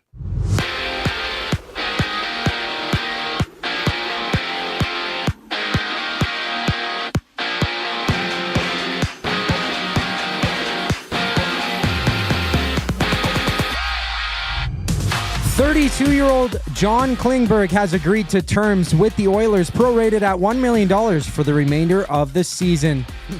Out east, Maxim Shiplikov has received a 3-game suspension for delivering an illegal check to Ryan Poehling of the Flyers. And there's just 2 games tonight in the NHL, with Pittsburgh meeting Buffalo and the Golden Knights, and Hurricanes going at it with Frederik Andersen being activated for the Canes off the injured reserve. And there's 11 games in the WHL. Regina hosts Edmonton. The Cougars match up against the Chiefs, and the Blazers face the Royals. And at the Nain Arena, the Ooks men's hockey team drops a puck against the Queens, while in Red Deer, the Ooks challenge the Queens. And according to Tom Pelissero of the NFL Network, the Titans are hiring Mike Borgonzi as their next general manager, and Bergonzi has spent the last 16 seasons with the Chiefs, winning 3 Super Bowls over that time. On the court, Toronto visits Milwaukee, Utah plays New Orleans, and the Magic throw it down with the Celtics, seeing 9 games around the association. This sports update is brought to you by Paramount Flooring, proudly serving Edmonton and area for over 30 years. Their showroom offers all the best and latest in flooring, tiles, and area rugs at the corner of 184th Street and 107th Ave. They're open 7 days a week. Tell Paramount Flooring that EST sent you for 10% off your next purchase. Shop in-store or online at paramountflooring.ca. The Reid Wilkins Show returns on the other side of the break. I'm Zachary Kubusch, and you're up to date. Don't feel like working? Join the Hangout. You never know what you might hear. Weekday mornings 9 to 11 on EdmontonSportsTalk.com.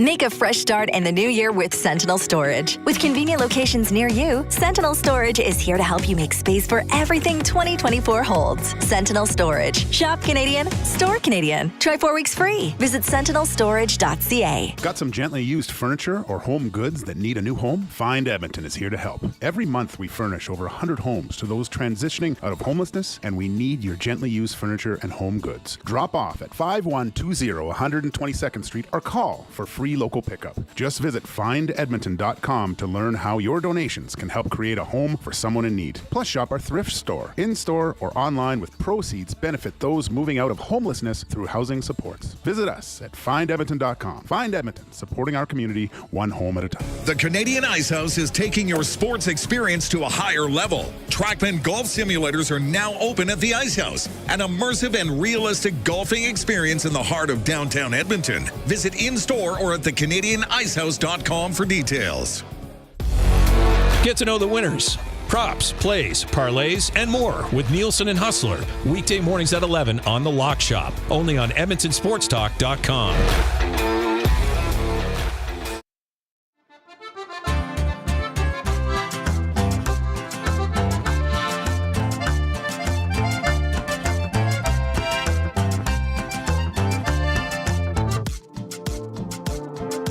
Was this more YouTube music? This is not. I don't join that style as much as the jazzy big band type stuff. What would this be? This has a Latin flair to it, doesn't it? Oh yeah, I guess it does. It's not bad. I just like more jazz-oriented stuff better. That's all. See myself having a. I could see nice you cerveza wearing a what, like one of those like feathery skirts and doing twirls. Okay. Doing some salsa dancing. That's what I'd like to see you do. Red high heels. Do we have the? Are we going to look at the pictures later? I didn't send them to Koob. Okay, we'll have to get them some other day. That's okay. You know, there was a lot of new eyes on the show today, Reid, and I didn't want to alarm them with pictures of you as a teenager, 25 years ago. So how old were you when the band started? I had to have been 17, 16. And then it disbanded at what age? Probably about 23, 24. Maybe. But you remained friends, though. No, it had to have been longer. It wasn't a harsh parting. No, but we did weddings till I was 30. Oh, really? Oh, but nice. It wasn't the full band. If I ever get married. Yes. And at this point in my life, that is highly unlikely or not something I maybe even would want to do. I just want to come on the bachelor I want party. Brody to at least perform a song. I won't make you do the whole wedding. Could you do a Leopard cover? One of your own songs and a Leopard cover, and then you go back to the wedding. And then we get kicked off the stage. People are like, Reid, are you seriously? This is the band you hired. I'm sorry, I worked with the guy. I'd be honored. All right, portions of this hour presented by Canadian Brewhouse. It is your ultimate destination for events, parties, fundraisers, and more. If you want to celebrate, visit and book now at the CanadianBrewhouse.com. So John Klingberg has been signed by the, I should say he has agreed to terms with the Edmonton Oilers. Probably going to officially be signed tomorrow. So we'll see what goes on with that. And the Oilers in Vancouver tomorrow, 8 o'clock game. So 7 o'clock pregame show, Oil Stream pregame show with Tom and Hernan. And then they're on after the game for the postgame show. And Tom's got that other show at Hello, Hockey. Hello Herald or whatever it's called. Hello Hockey. I think they shave their backs on that. Right? Is that what they do on that show? Backscape is one of their sponsors, and they just shave each other's back. Oh, that's fascinating. It's must watch. That's a great show at 10 o'clock here on the Edmonton Sports Talk stream. So a little bit more here on the Oilers. Here after last night's game, I thought this was an interesting clip as Jay and I were talking about the qualities that the Oilers have needed to be able to come from behind lately and in some other games this season. Here's head coach Chris Knobloch on the ability to come back. Just don't get rattled, which is nice to see, and I think a lot of that has to do with the experience of a lot of these guys have been together for a long time, but also the last year's playoff, and there's stressful times, and I don't know, a lot of confidence in that group that if they play their system and they don't cheat the game, because I think when they cheat the game, they're not as effective, and you're probably just giving up more. So they stuck with it, which was nice. So there we go. Stuck with it. Didn't Connor McDavid panic. have a comment about that, about their roles on the team and sticking to the game plan and taking care of their I guess their end first will lead to opportunities on the other end? Yeah. It's true. It seems to be working quite well. Yeah. Yeah, I mean, like, and you have to certainly, and we're getting some comments in the nasty, well, it'd be nice if they didn't, it would be nice if they didn't fall behind. I agree. But the ultimate thing is to have more goals at the end of the game. And I'd sooner have the ability to come back, and also if you get into a playoff game and you're down 2 or 3-0, to know, okay, we have done this before, and we know what it takes to do it. I still think that's important. Falling behind, sure, that's an issue. But I think a bigger statement is the fact that they came back and took control of that game and eventually won. That is something to be, as an Oilers fan, put that in your back pocket. That's a team that believes in a lot of things.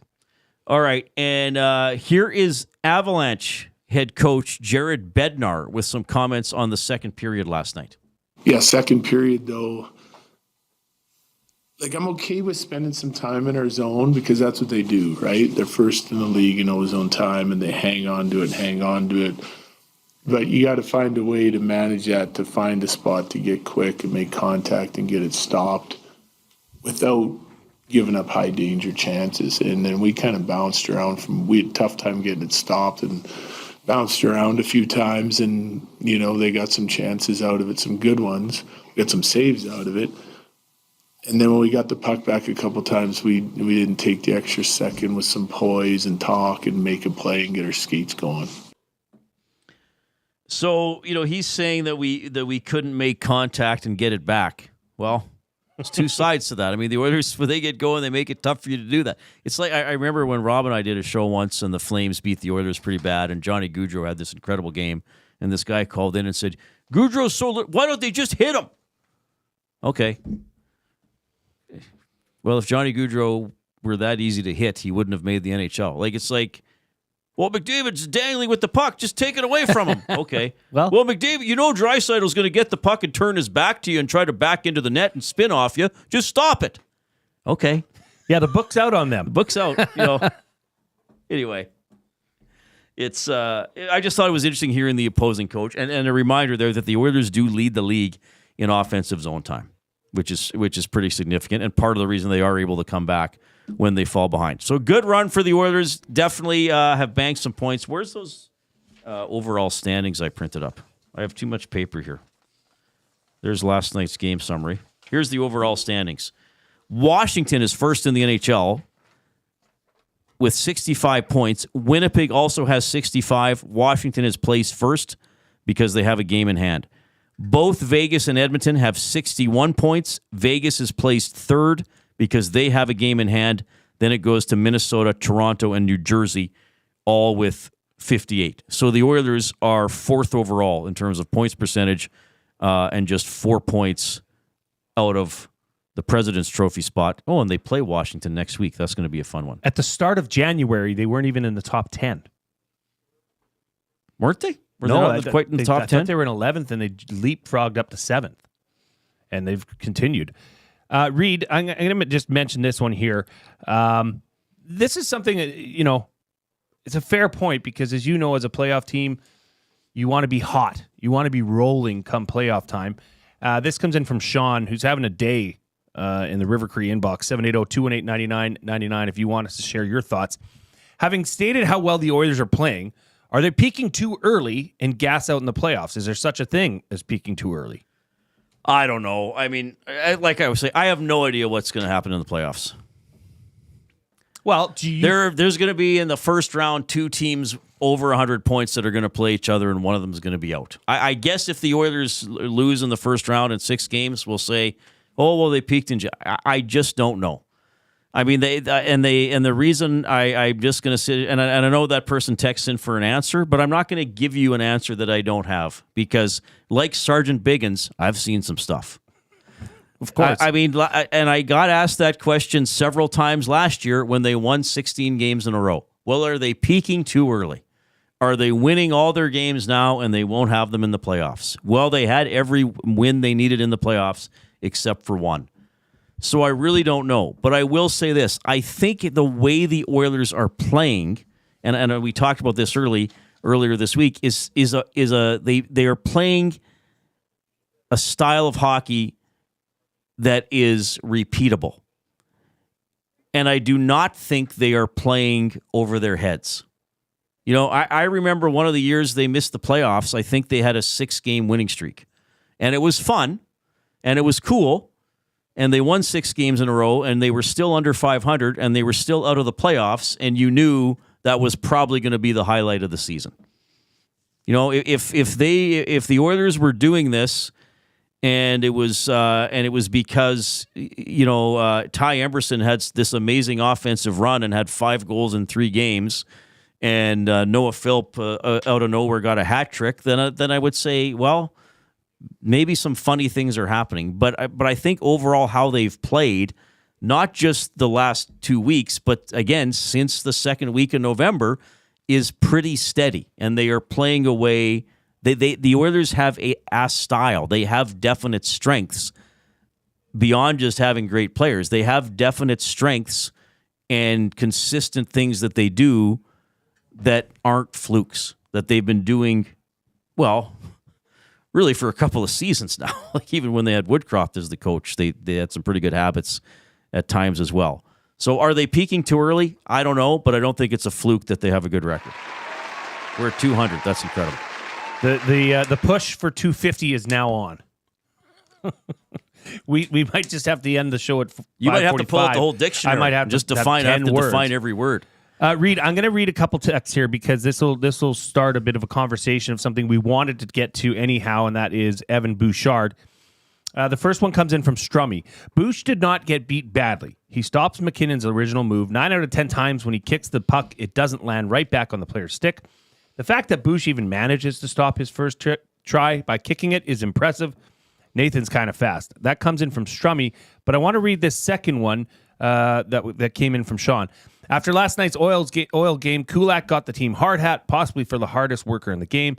Bouch got the team belt, possibly to hold his jock strap up after McKinnon undressed him before scoring the Avs' third goal. Yeah. Well, but again, McKinnon's also good. But I want to mention this play as well.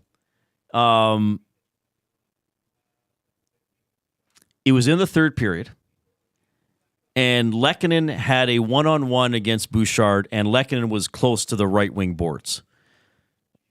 And look, regardless of McKinnon's, what Bouchard did on that play, he's not a great one-on-one defender. But anyway, so Lehkonen has a one-on-one, and I was like, oh, man, okay, is he going to try to take Bouchard? And Bouchard kind of did enough to slow him up and keep him outside, and Lehkonen's not Rantanen or McKinnon, but you got to do the job.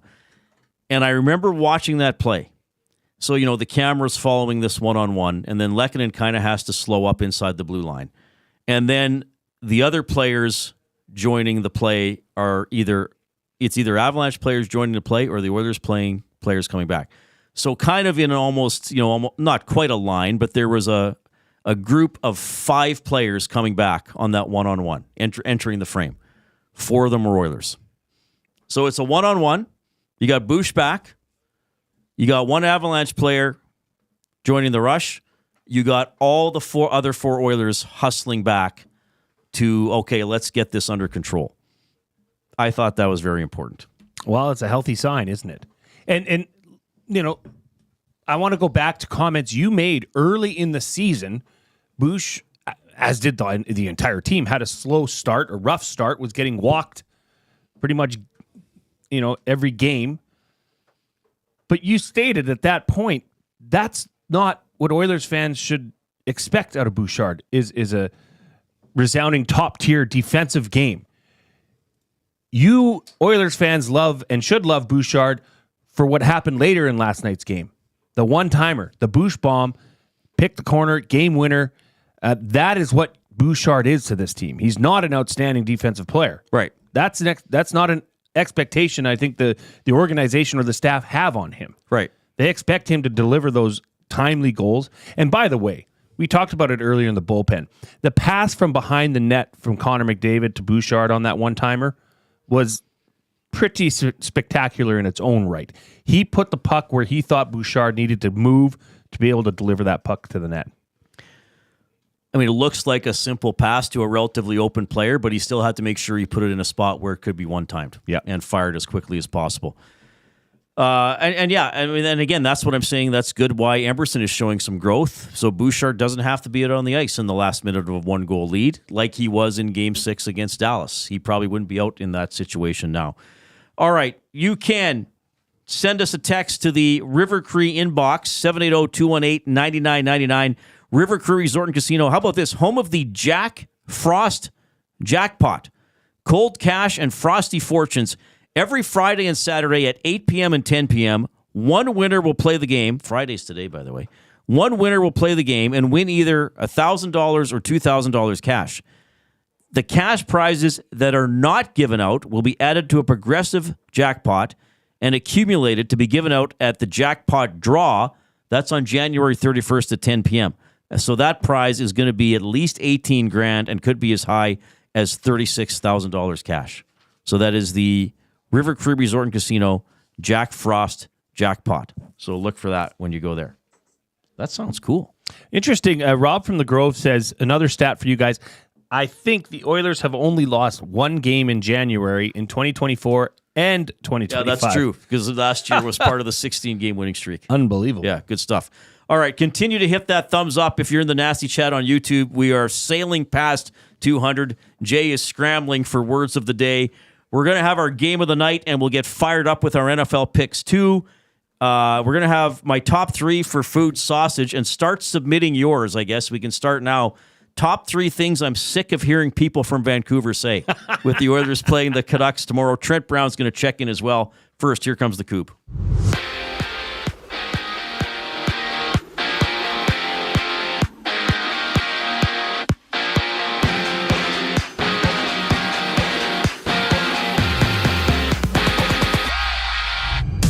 The Edmonton Oilers have agreed to terms with veteran free agent John Klingberg on a 1-year prorated deal worth $1 million. And Klingberg suited up for 14 games for the Leafs last season, seeing his last NHL game, November 2023. And there's just 2 games dotting the slate, having Pittsburgh in Buffalo and the Golden Knights battling the Hurricanes. For the Islanders, Maxim Siplikov has been suspended 3 games for an illegal check to Philly's Ryan Poehling. For the Oil Kings, they're on the road in Regina while Calgary hosts Medicine Hat. Seattle goes head-to-head against Kelowna as well. And for the Nate Oakes men's team, they take on the RDP Kings while the women's team is in Red Deer facing the Queens. Down south, the Chiefs have activated Jalen Watson from injured reserve, while pitcher Roki Sasaki has announced on Instagram that he's signing with the Dodgers. And the NBA sees 9 games with the Raptors playing the Bucks and Nuggets facing the Heat before the Lakers and Nets throw it down.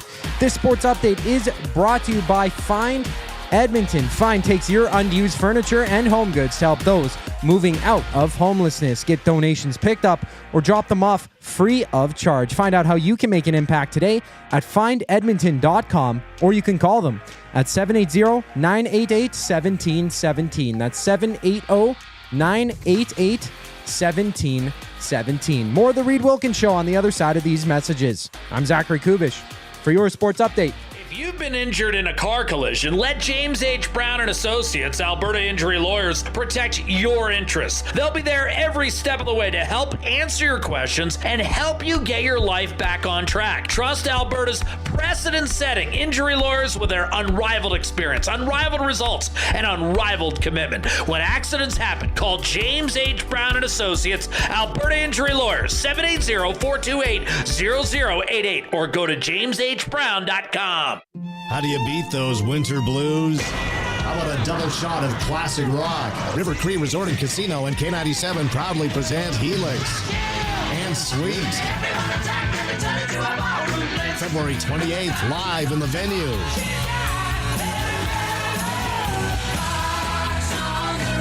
Helix and Sweet. Get your tickets now at rivercreeresort.com. River Cree Resort and Casino. Excitement. Bet on it. Tommy Gunn's Barbershop is more than just a barbershop. It's a top-notch, tailor-made experience from check-in to check-out. Get a precision haircut, a classic shave, or a facial to step up your style. Just walk in, relax, and let Tommy Guns take it from there. Find comfort in knowing their team follows the code, which is their commitment to care for you as a customer. Check out Tommy Guns today, in-store or online at TommyGuns.com to bring out the best in you. Tommy Guns, where every cut is done right every time. Food Sausages makes their meat with nothing but the best local ingredients. From chicken, beef, and pork, their gluten-free sausages are packed with flavor. Every single bite. Get a 10% discount when mentioning Edmonton Sports Talk in-store or use the code EST when shopping online at foodsausages.ca. Plus, you get free delivery on orders of $100 or more. Find them at 6736 99th Street. Food Sausages. You can't beat our meat.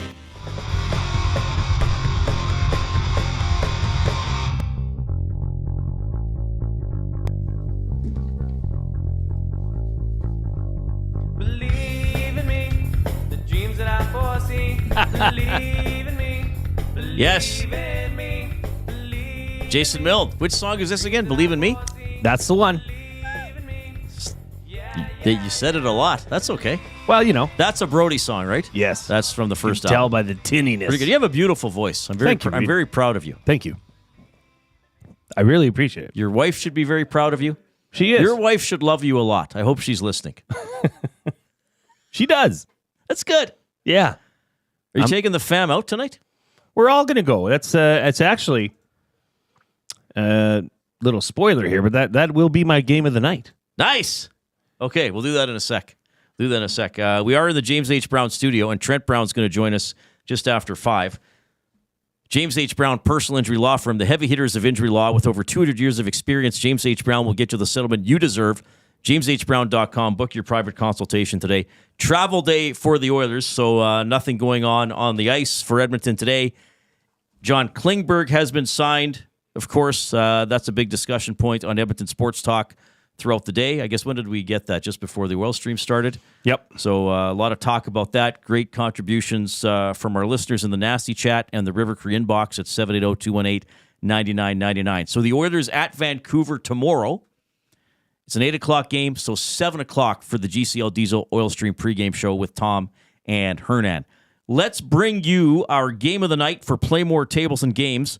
From ping pong and pool tables to darts and dome hockey, plus all the classic arcade action you could ask for, visit Canada's Game Room experts, locations in Edmonton and Calgary, or online at playmoregames.ca.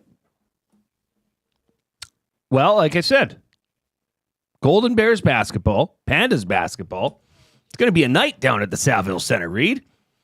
Facing off with UBC Okanagan. What a matchup. The what Heat. a tilt. Are they still called the Heat? The Heat. Bringing the heat to Edmonton. Yeah, we love going to watch Pandas Bears basketball. It's fun. It's a good vibe. They sell beer. Fantastic.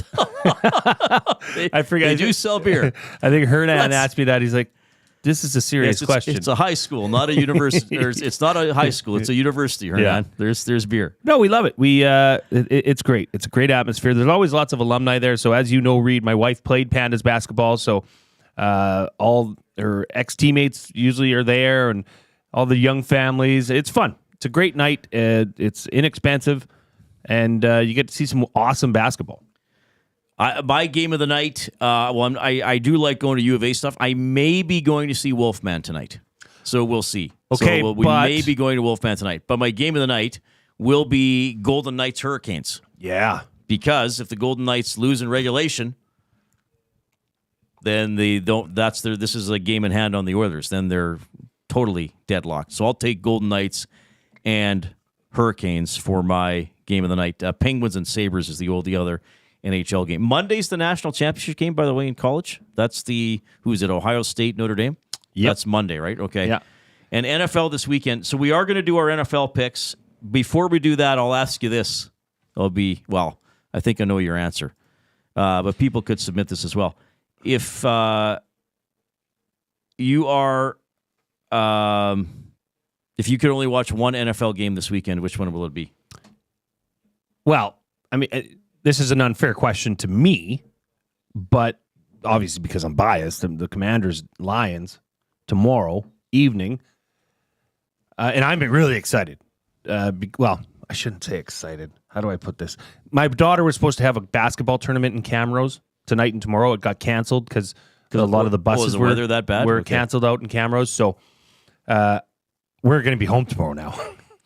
So I get to watch just everything. The Chiefs, the Texans. So if the tournament had, but you would have been home in time for the evening game and the Oilers. If they game. made the final, I wouldn't have been. Not even for Oilers. Well, for the end of the Oilers. Oh wow, okay. So then we said, okay, well, hey, let's just deal with it. So we're gonna do like the appy afternoon. We're gonna have some appetizers on the go. We're gonna watch some football. My middle daughter Rose, my little angel Rosebud, she's a major Chiefs fan, so she's interested in the game tomorrow. She will be watching it. It'll be a great day. I'm really looking forward to it. Okay, so but to answer your question, obviously it's Commanders Lions, right? Followed closely in second by that Ravens Bills game. I think that is going to be I think that's the one outstanding. probably for a lot of people. That would be the one for me if I could only pick one, but I should be able to watch I guess there's the overlap. Like I'll watch Commanders Lions until the Oilers game starts. Then, as I say, the Oilers game is pretty much always the priority for me, but with flipping back and forth. I just hope that I still want to watch the Commanders game by the time the Oilers game starts. Yeah, that would be a Fair win. enough. That I know would be a you're win. worried. By the way, 6:30 pregame tomorrow. They're extending it. Thanks to the Big Uke for reminding me of that. And I did double check with Tom, Big Uke. Please don't be offended. Here's the Big Uke's limerick for today. He emailed me with the subject line, "Funeral for a Hoop." Coop's getting some music. Where's the band? Funeral today for the hoop from the wall.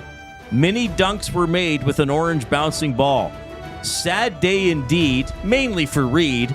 Klingberg and Euler, is that the right call? Good stuff there from the Big Uke. I have a feeling that the hoop will bounce back. Can I just say openly here, I'm not a fan of the new limerick music. No, the other one was better. I'm sorry, Koob. Fire that band, Koob. Okay. It was for special use. We might need to put that one on waivers. Hopefully it gets claimed. I don't think it will. Speaking of limericks, while we're on the topic with limericks, we had a limerick come in from the poet laureate of the Reid Wilkins Show, William Mikespear. Oh, nice. The Oil signed Klingberg, John. Must mean Josh Brown is now gone. The comeback was cool. Bushbaum was a jewel. Reid dunks like a young LeBron. Thank you. Yes, maybe like a 4-year-old LeBron, a very young LeBron. And we think the hoop will come back as it appears dislodged in today's video. I took measurements. I'm going to go home. I'm going to prep some wood. I'm going to paint it. I'm going to have this backboard. Like, we will be able to actually have a dunk contest on this thing when I'm done. Yeah, with it'll be game changer. I think we're going to come back strong. Like perhaps the hoop being dislodged might be the best thing that ever happened to the hoop and the EST hoopsters. Who knows? You did a great job with that video today, by the way. That was fantastic. It's on Twitter and it's on Instagram, the Edmonton Sports Talk account. All right, let's get fired up for Gemco. Gemco Fireplaces, proudly serving Edmonton and area for 45 years. The authorized dealer for Napoleon Fireplaces. Whether it's gas or wood burning, look no further than Canadian-made Napoleon Fireplaces. All the Napoleon products you need are available. Gemco, 9281 50th Street. So we're going to do the same thing for Fired Up we did last week. We're going to give our NFL picks. Now, in last week's games, just in terms of wins and losses, I went 5-1. Jay went 3-3. We also did scores. The closest anybody, well, I don't have your scores, Jay, but we both picked a 3-point win for Washington, and they won by 3, 23-20, but I took 31-28. I had Buffalo beating Denver 27-10. It was actually 31-7. General ballpark, sort of. That was probably the closest other one that I had. I had 24-13 Steelers over the Ravens. Ravens over the Steelers. Or Ravens over the Steelers. And it was 28-14. Not bad. At 38-17 Bills over the Broncos. Okay. And I had 38-30. No, sorry. Oh, yeah, I think it was 34-31 I had for the Commanders. So we had more points than were actually scored. Yeah. Okay. So anyway, we'll do our picks here for, what is this now, the divisional weekend. We'll start with Kansas City and Houston. That's the first game tomorrow. Kansas City, they are heavily favored, but we know how it's been for them this year. Despite all their wins, there have been some tough slogs. There have been a few they've had to pull out at the end. There's certainly been some games that you easily could say, usually did they block a field goal at the end to beat Denver? Wasn't there some weird penalty against Las Vegas or a fumble that won them the game? Well, there was a toe touch out of bounds against the Ravens that was early right on. Back to the first game of the year. There Yeah. was the Bengals took a PI late in the game that extended the drive. Right. There was the blocked field goal. So they've had some great escapes. But you said it best. Wins, Reid. They still win. Good teams win. That's I what think you it's said. another great escape for Kansas City tomorrow. I'm taking them to beat Houston 25-24. 25-24 Kansas City. I will stick with the Chiefs, though, my preseason Super Bowl pick. Although I'm going to agree with you in taking the Chiefs over the Texans, I think the Texans, the half-point spread, or the halftime point spread is 6 points. I think the Texans will be very close, if not in the lead at halftime, but ultimately the Chiefs are going to overtake them and win this game dominantly. I'm going to say 31-17 Chefs. Oh, nice. Okay. Detroit, Washington. Should we do this one last? Oh, we'll do it now. No, do it in order. Are you passing again? Do it in order. No. Whatever. It doesn't make a difference. Washington's good. They're exciting. Okay, just get on with it. They're not quite good enough. I got the Lions 26-20. Reid, I as much as I love my Commanders, I just think they're up against a team that is, I think, going to win the Super Bowl. Okay, so Jaden Daniels has done some very impressive things. That offense has done some very impressive things. Their defense is not, it's not terrible, but it's not great. And the Detroit Lions have an incredible offense. David Montgomery is back. So they're going to have the two-headed monster of Jahmyr Gibbs and David Montgomery and all the rest of it. Dusty's Lions are going to take this one. I really think the Commanders will keep it tight. I think the spread was 9. I'm going to say the Commanders or the Lions win 38-34. Oh, wow. You got a wild one. This is the highest point total. I overpicked most of my scores last week, so I'm going a little lower this week. So that's why I'm saying 26-20 Detroit. Well, then we go to the Eagles and Rams. This is my lowest scoring affair. I know the Rams have they dismantled Minnesota last Monday. Dismantled that team, made Sam Darnold see ghosts yet again. I just cannot deny the Eagles and the run game. They don't need Jalen Hurts to play outstanding. They have Saquon Barkley in the backfield. And if they commit to feeding him the rock, I'm sorry, I just don't see how they're going to lose to the Rams. I have the Eagles beating the Rams 21-14. Well, people know that I've been high on the Rams since about the midway point of the season. The Eagles game against the Packers, the Eagles were not overly impressive. I think the Rams are well coached and they have players with big game experience. I'm taking the Rams to win 23-13 in Philadelphia. Oh, so almost similar scores but reversed outcomes. Well, I have the Rams by 10. You have Philly by 7. Okay, the big one, the big kahuna. This can go. I'll just say this could go either way. I have no clue who's going to win this game. The only reason I'm going to pick the Bills to win is because I put a future on them the day after the last Super Bowl. Oh, wow. Which I do with my buddy. We each pick 4 teams, and we're looking good. But I will take the Bills. I know Lamar Jackson and Derrick Henry are something that this league rarely gets to see in such a dynamic duo. I just think that Josh Allen is playing he's playing better as a quarterback, as a drop back, throw the ball quarterback. And if Buffalo can commit to stopping Derrick Henry, stop that run, I think they have a chance to win. I'm taking the Bills in a bit of a shootout, 27-24. Yeah, I think the Bills are better. I think it being an evening, a little bit colder weather game is going to help Buffalo as well. I think they're I think it'll be one of those games where it's close, but Buffalo's always kind of in control. I'll take Buffalo 27-17 over the Ravens. So last week we disagreed on 2 games, and I won both of them. This week we're only disagreeing on 1 game. Okay. But we'll give a bonus point if somebody gets the final score. Sure. What's the prize? A bonus point in our standings. Let's put coffee. You get a free track and field game. Coffee. Sure. Jeez, we're actually shaking on it. All right. Wow, we got to sit like I'm within 4 feet of you all day, and now you want to shake hands and touch me. You want a hug? No, why not? We don't need to hug. We're fine. We get along. Everybody knows we get along. Giving you a hug. We don't need to hug. All right. This is great. Okay, thanks, buddy. That's amazing. Wow, fired up for Gemco. That was incredible. I do love you, Reid. Hey, boy, if your wife is watching, you can get a little bit more than a hug later if you play your cards right. All right. Yeah, right. If she plays her cards right. Yeah. Somebody has to play their cards correctly. Cards will be played. We are at 219 thumbs. Let's just see if we can keep going. This is incredible. Great participation today, great viewership and listenership. So we'll do words of the day later.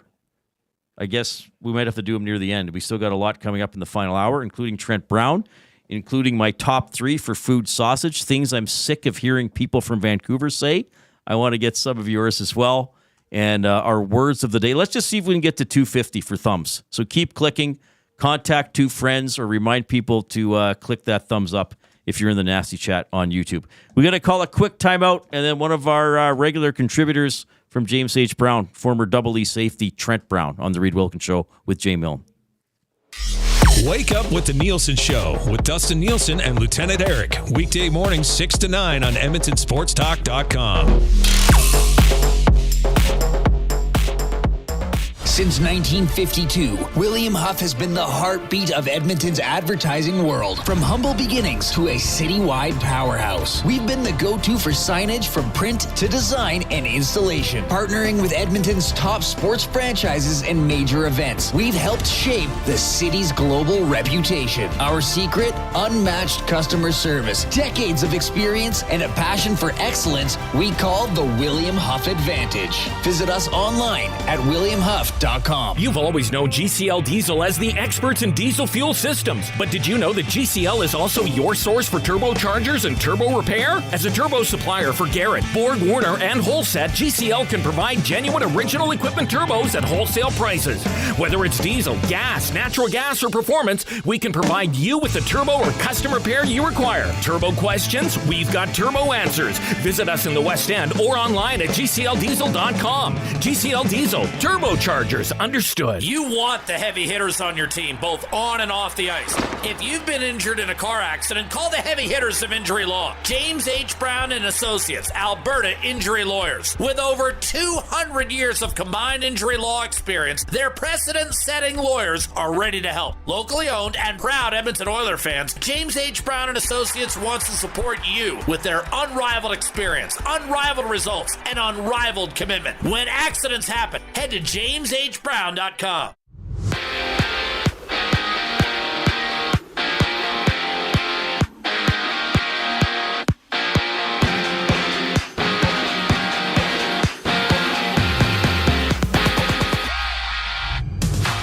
32-year-old free agent John Klingberg has agreed to terms with the Oilers, prorated at $1 million for the remainder of the season. And out east, Maxim Siplikov has received a 3-game suspension for delivering an illegal check on Ryan Poehling of the Flyers. And in just a moment, Pittsburgh meets Buffalo and the Golden Knights and Hurricanes go at it for the only games on tap tonight.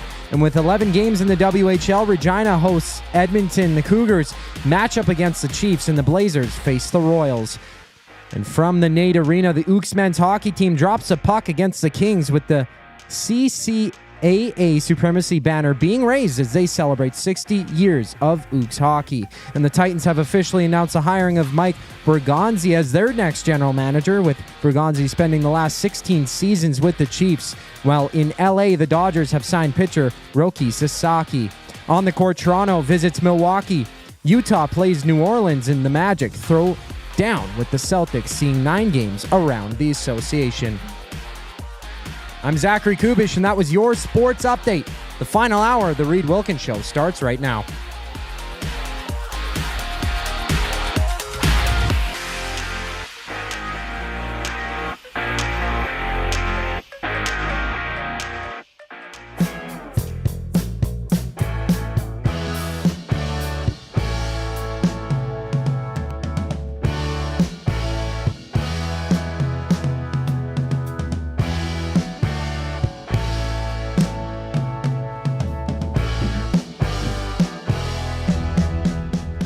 All right. Yeah, a lot of road games lately for the Edmonton Oilers, including one tomorrow against the Vancouver Canucks. And then some home cooking. 6 straight at home.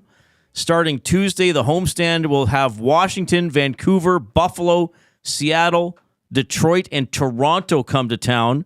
That's the first game in February. And then they'll have road games against St. Louis and Chicago. Home game against the Avalanche, and then it's the break already for the Four Nations face-off. Jay Milne's most favorite tournament in the history of hockey, including having Brad Marchand on the team. Jay wants Brad Marchand to play at least 35 minutes a night. Yeah. We'll see.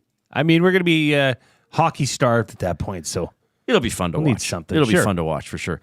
So, yeah, the Oilers travel today to Vancouver. 8 o'clock game tomorrow. 6:30 special extended show tomorrow because Tom and company are at the Oilers alumni curling bonspiel. So 6:30 for the GCL Diesel Oil Stream pregame show. 8 o'clock game, and then they'll be on for the postgame show as well as the Oilers try to win yet again. And an Edmonton team winning brings a lot of joy to our next guest. He is from James H. Brown Personal Injury Law Firm, the heavy hitters of injury law. With over 200 years of experience, James H. Brown will get you the settlement you deserve. JamesHBrown.com. Book your private consultation today. Double E alum Trent Brown checking in. My goodness, Trent, it's great to see you. What's going on, guys? It's always good to see you, and it's always good to be on the show.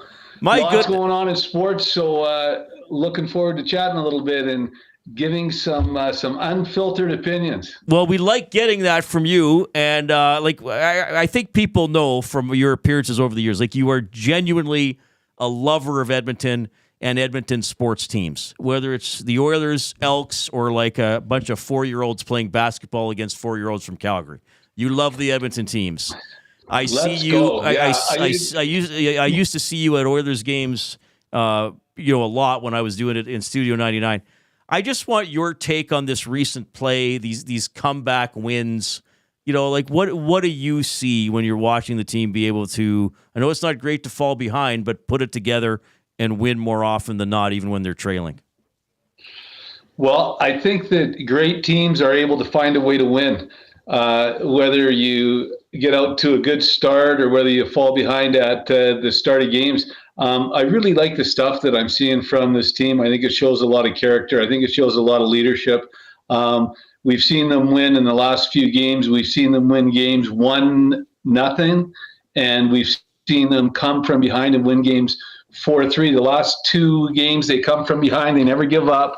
They find a way to score. A few times they face some hot goalies, and they're finding a way to get shots and beat them. And these are games that, at the start of the season, at the start of last year, even a couple of years ago, I don't think this team finds a way to win.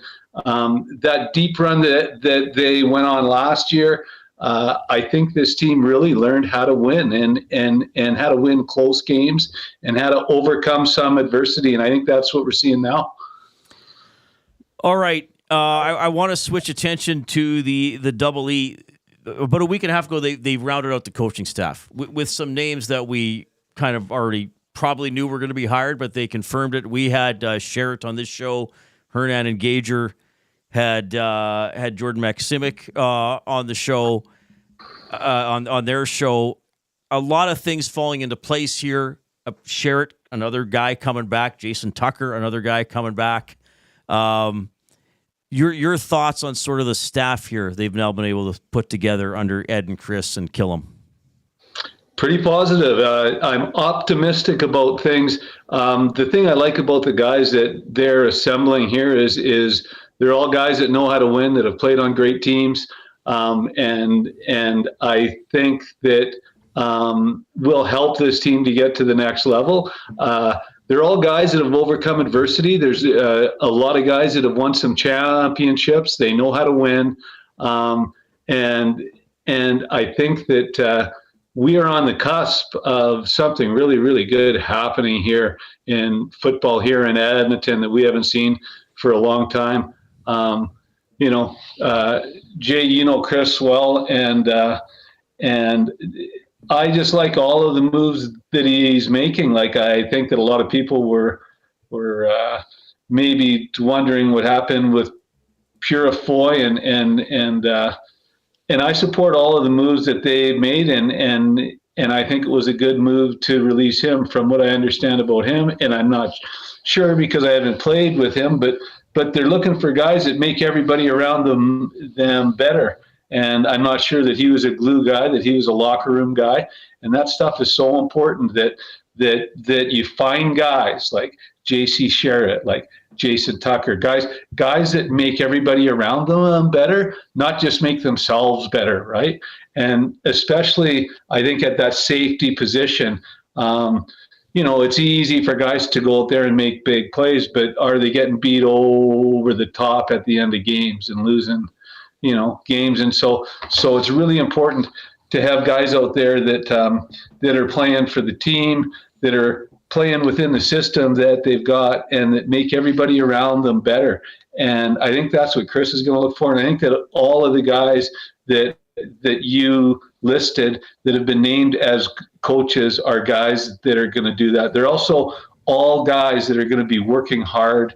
They are going to be like, I cannot see this team coming out next year and being a team that takes a lot of penalties, being an undisciplined team, being a team that loses games because of special teams.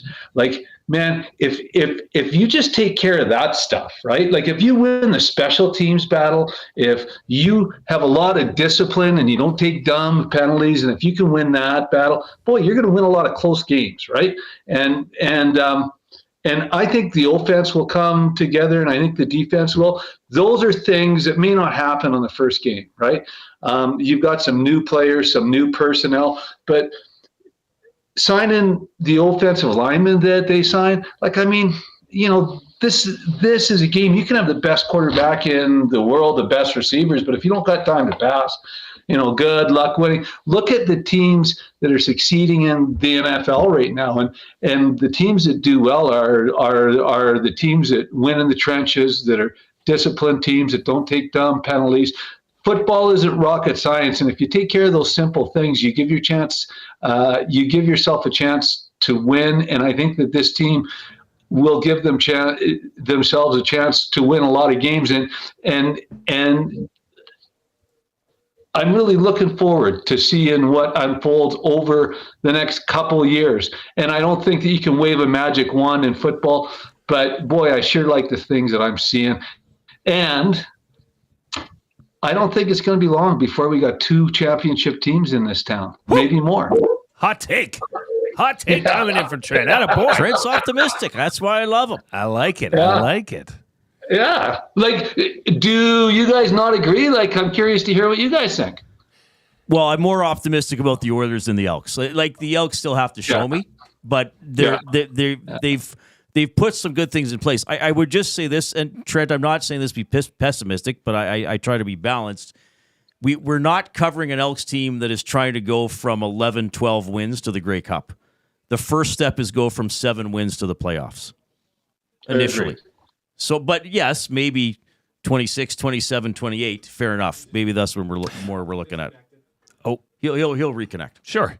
Yeah, and to Trent's point there, I mean, I think we've, I think, you know, if you looked at this on a graph, we've, you know, Elks fans have come through the bottom and it's on the way back up. There is a slight uptick right? from last year. There's optimism for sure, and I don't even think it's cautious. I think it is very optimistic, the situation they're in. Trent, obviously, everybody knows and sees your beautiful business title here, as you are the studio sponsor for the Reid Wilkins Show. We thank you for your continued support. But the Reid Wilkins Show isn't all that you support. I see you and James H. Brown everywhere. I see you when I drive home. I see you when I wake up. I see you when I go to sleep. Trent, I see this all the time. Your guys' socials. I don't know how you stay in business with the amount of fantastic prizes and tickets that you give away. What are you guys giving away here in the near future? And lots of stuff. We're always giving away hockey tickets because we know that that's a big thing that people love. But it's just the philosophy that we have that keeps the flow coming in. We like to give. The more you give, the more you get, and that's a philosophy of our business. So we're always trying to give back to the community, and the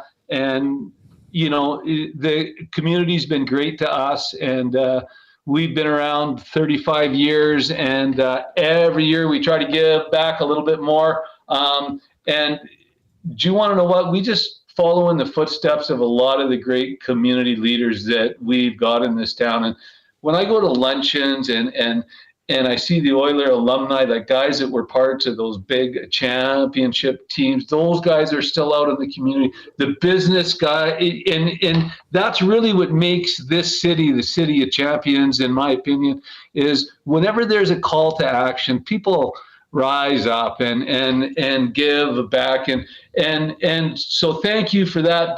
But we're just one of many great sort of community supporters in this town, and I could rattle off a bunch of names, and it's funny because the names that I would rattle off, those guys don't even want me mentioning their names, but they know who they are, right? Like the Drew Shammerhorns and the Lyle Bess, and like all of these guys that have been around, that you see them repeatedly at every luncheon. But part of their success is because they're supporting the community, I think, and people like to take their business to places that support the community. And Jay, you're a businessman. Reid, you have been around this town a lot, and you guys know a lot of the guys that I am talking about. And it's a great community. I'm proud to be part of this great community, and to also be a part of the sports in this town is great, because like what a legacy this city has for community builders, for sport, for so many different things, right? And to be a small part of both of those communities is just an honor and a blessing.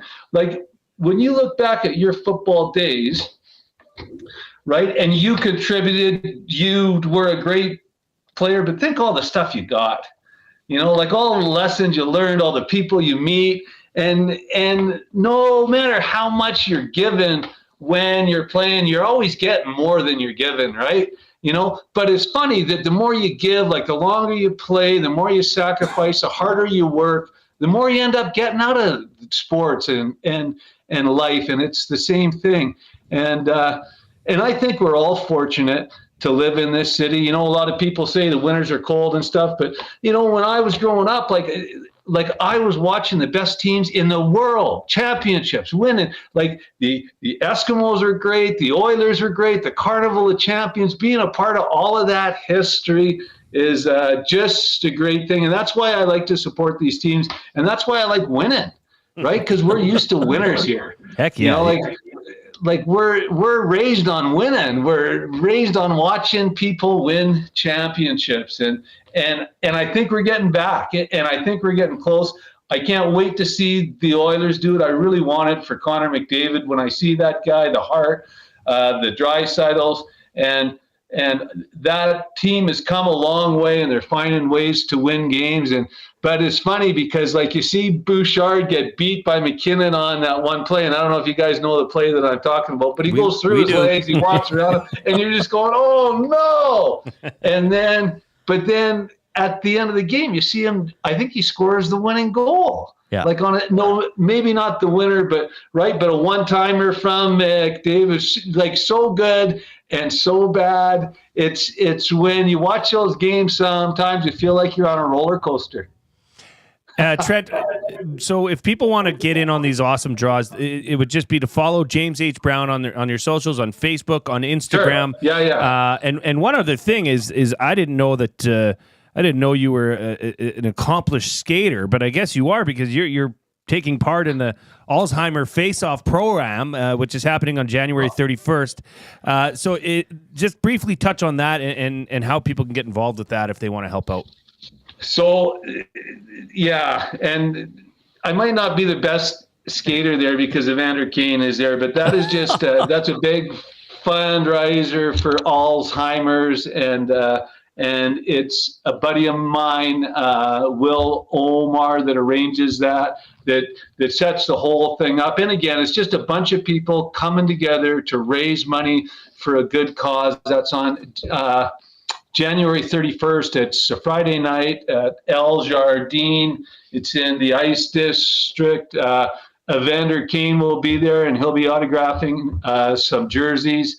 And a lot of people have been affected by Alzheimer's. My dad's sister died, and it's just one of those tough ones. And whenever any of my buddies are doing something like that, I like to rally around it and get as many people as we can out to raise money, because a lot of people have been affected, and we're coming together, and we're going to raise a pile of money. I think that there's only room for about 120 people, so if you want to get up close and personal with some Oiler alumni and raise some money for a good cause, come on down, January 31st.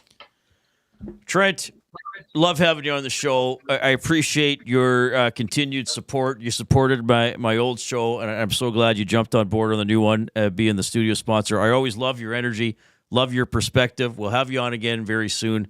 Have a great weekend. Lots to watch, man. Oilers again tomorrow, 4 NFL games. I know you're a busy guy, but enjoy the weekend, man.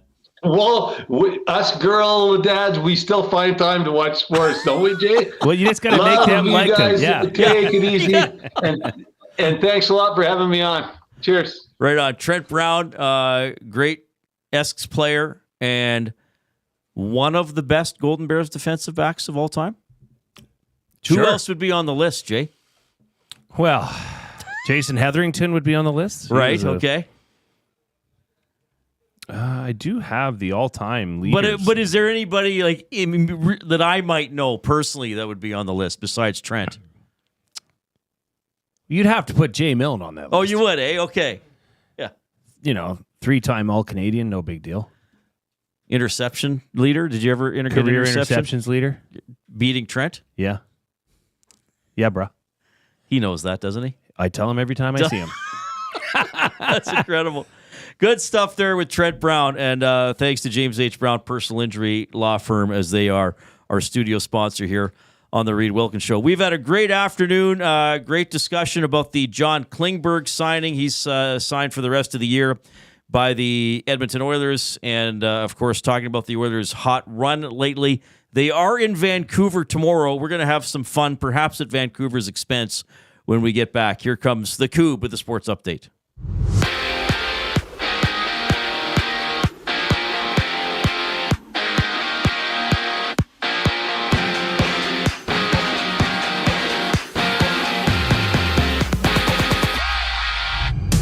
The Edmonton Oilers have agreed to terms with veteran free agent John Klingberg to a one-year prorated deal worth $1 million.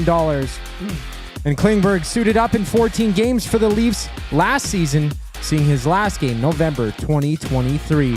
And Edmonton is back in action tomorrow in Vancouver with Tom Gazzola live for an extended version of the GCL Diesel Oil Stream pregame show from the Shamrock Hurling Club starting at 6:30 only on EST. And right now it's the Pens and Sabres scoreless just over 5 minutes into the game, while the Hurricanes and Golden Knights are tied at zeros early in their matchup.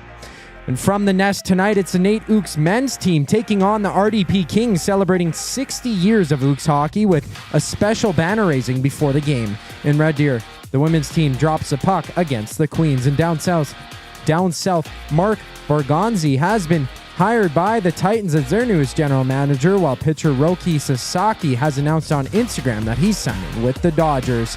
And the NBA sees 9 games with the Raptors playing the Bucks, and right now it's the Celtics leading the Magic 7-5 early in the first quarter.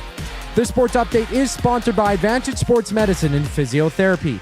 Get treated like a pro with their highly skilled crew. Whether you're recovering from an injury or looking to enhance your performance, Advantage Sports Medicine and Physiotherapy uses the same locker room approach, trusted by the best in the game.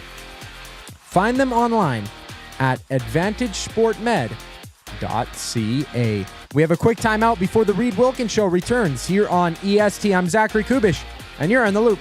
Make a fresh start in the new year with Sentinel Storage. With convenient locations near you, Sentinel Storage is here to help you make space for everything 2024 holds. Sentinel Storage. Shop Canadian, store Canadian. Try 4 weeks free. Visit sentinelstorage.ca. Hey Edmonton, ready to take advantage of lower rates and better pricing? South Fort Chevrolet in Fort Saskatchewan has you covered. From rugged trucks to sleek SUVs. And with over 40 years in business, you can trust that you're getting the best deal on your new ride. As the proud title sponsor of the Nielsen Show, EST listeners can drive a little to save a lot with South Fort Chevrolet's transparent pricing and down-to-earth sales team.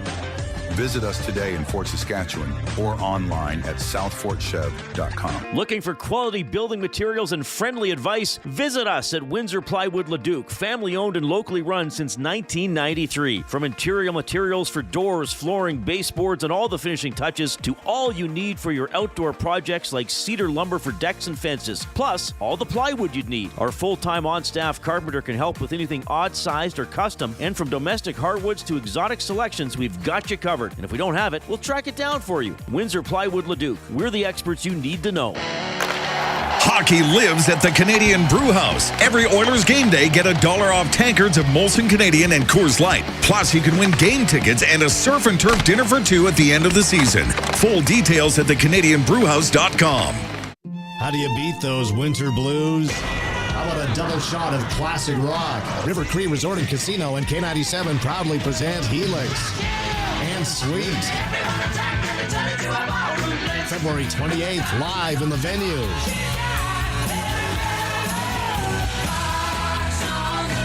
Helix and Sweet. Get your tickets now at rivercreeresort.com. River Cree Resort and Casino. Excitement. Bet on it.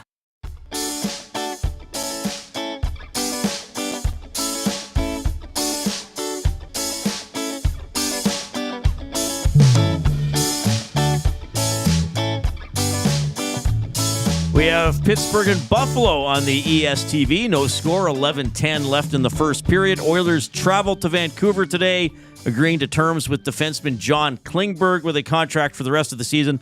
$1 million prorated salary, $350,000 signing bonus. So we won't do all the math. Well, I don't even understand all the math. But Puckpedia is saying it's a $1.7 million cap hit.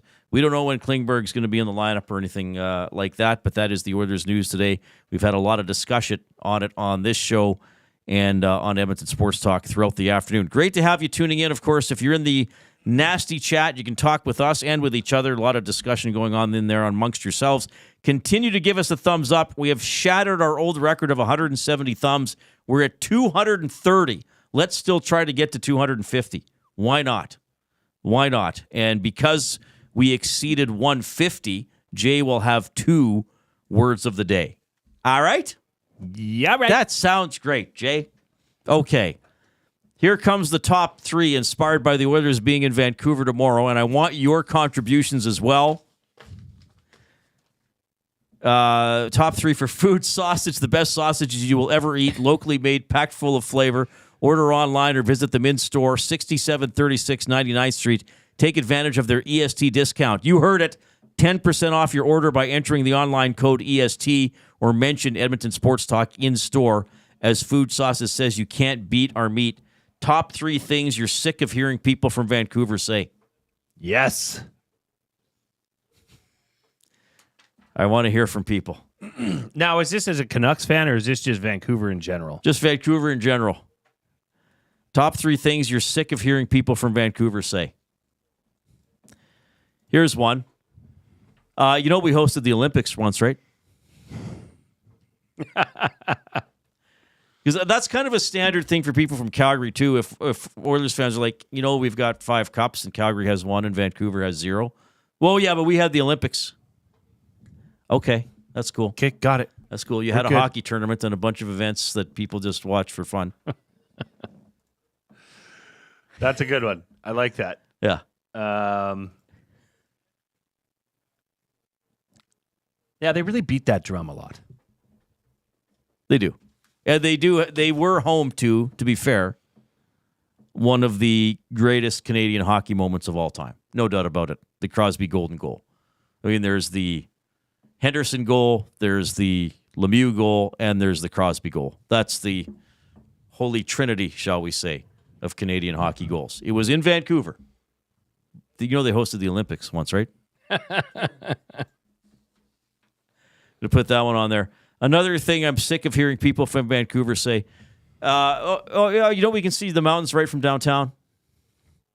Yes, I understand how geography works. I got one that's very similar to that. Do it. It's an easy hike up. Who's that from? Was that your own? That's me. Yeah. That's a good one. That's a good one. I have another one here. It doesn't rain that much. Not true. Okay, my third one is actually from Jasmine. Now, is she a Canucks fan or not? I'm not clear. I don't think so. But my phone is about to go off if she's still listening. Okay, how much time do you think it'll take? Oh, it'll be within a minute. I don't know if she's still tuning in, though.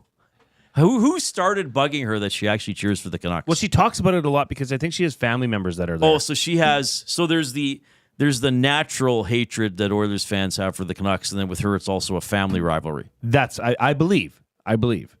Okay, so the third one she contributed. Well, yeah, sure, it rains a lot, but it never snows here. All right. Dustin says, to be fair, the 2010 Olympics were pretty spectacular. Just don't tell anyone from Vancouver I said that. That actually is true, speaking seriously. And plus, I think for us, I'll say Canadians, it's nice to have a time zone that you can actually watch. Because let's face it, there are a lot of Olympics. I always prefer watching things live.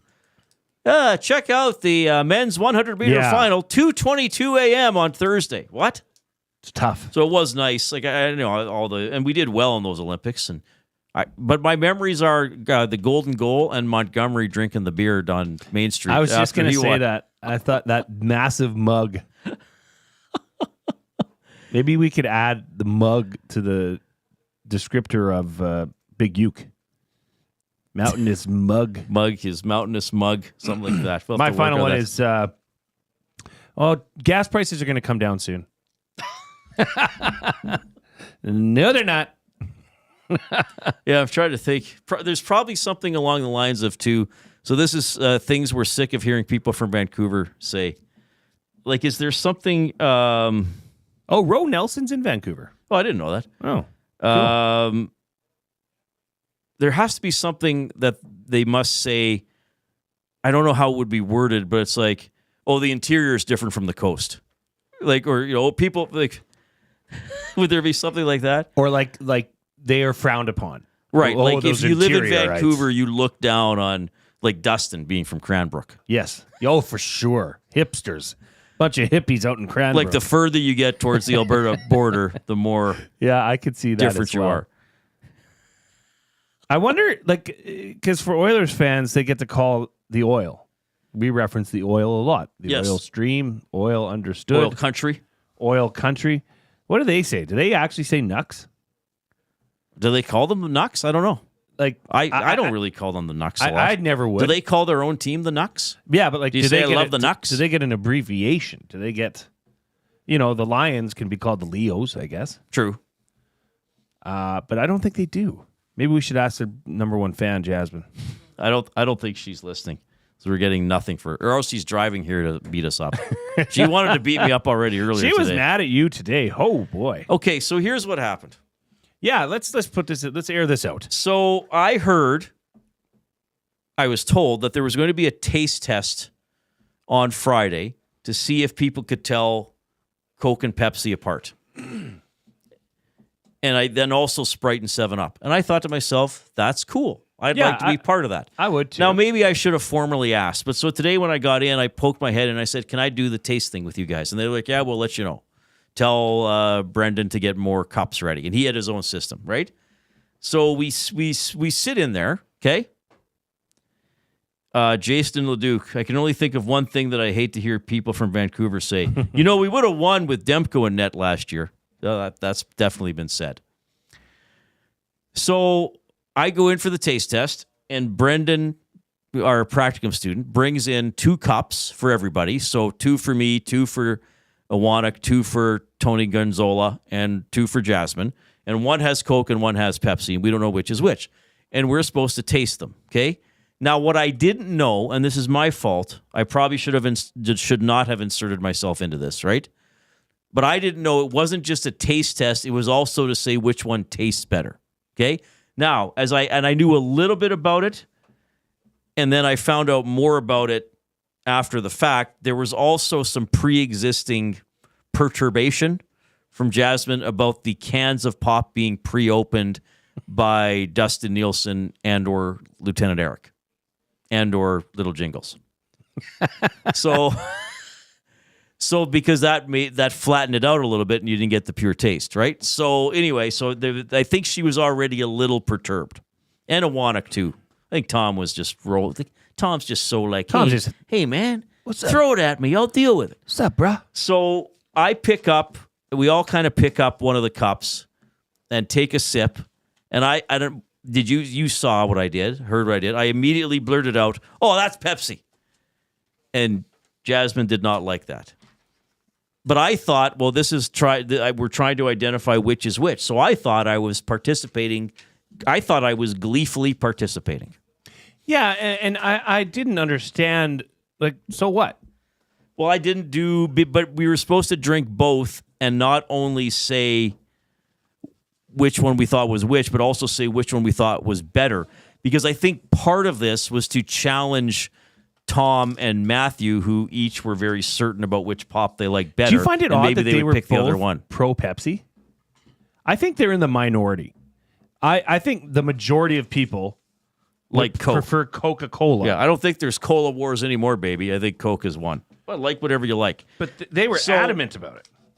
So Jasmine wasn't happy with me because I blurted out, I think that's Pepsi.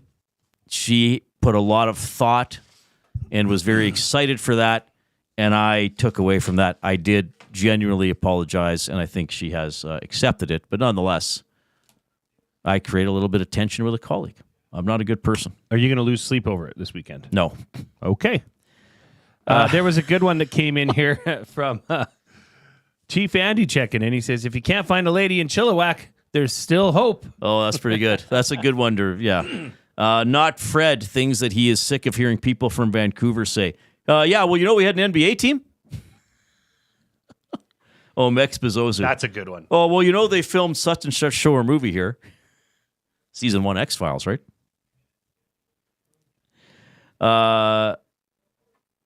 Not Fred says, is this another one from him? Yeah. Michael J. Fox is from here. Yeah, where was Michael J. Fox born?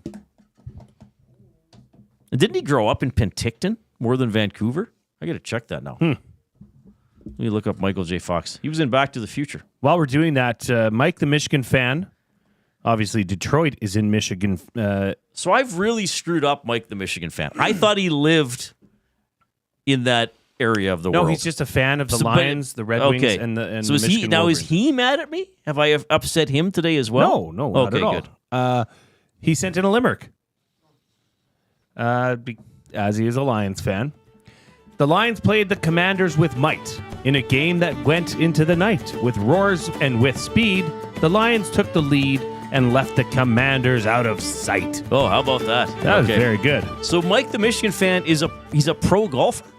No, I think he's a club I think pro? at the Highlands. Really? Yeah. I must have met this man. Well, he came out to watch an away game, an Elks away game at Century Casino. When we got slaughtered by the Blue Bombers in the first 7.5 minutes? No. This was when they were starting to play again. Oh, okay. Starting to turn it around. I think it was. Oh, that was the watch party. I know. I forget the name, which team it was, but I know the game because it was a CTV game. I think it was Saskatchewan. The Calgary afternoon game was a CTV game, wasn't it? Doesn't matter. They couldn't get CTV in the right. casino. Penner's Pancakes, this is a records thumb day. Yeah, and we'd far. like to get to 250. Let's get to 250. What are we at? We're 9 away. Yeah, just tell someone to hammer it if you've done it already. This would be incredible. This has been a huge day on Edmonton Sports Talk. Oh, he's the assistant superintendent. Okay, I want to meet you, and I want to talk about golf. So is he at Highlands? Yes, I know Jim if Matheson, I remember that right. So I know Jim Matheson's a member at Highlands. I've played Highlands a few times. Beautiful course. Yeah, it is cool. Yeah, it's got that one hole. I think it's 9 or 10 where you tee off up by the clubhouse and you drive down onto the fairway, and then the fairway goes back up to the green.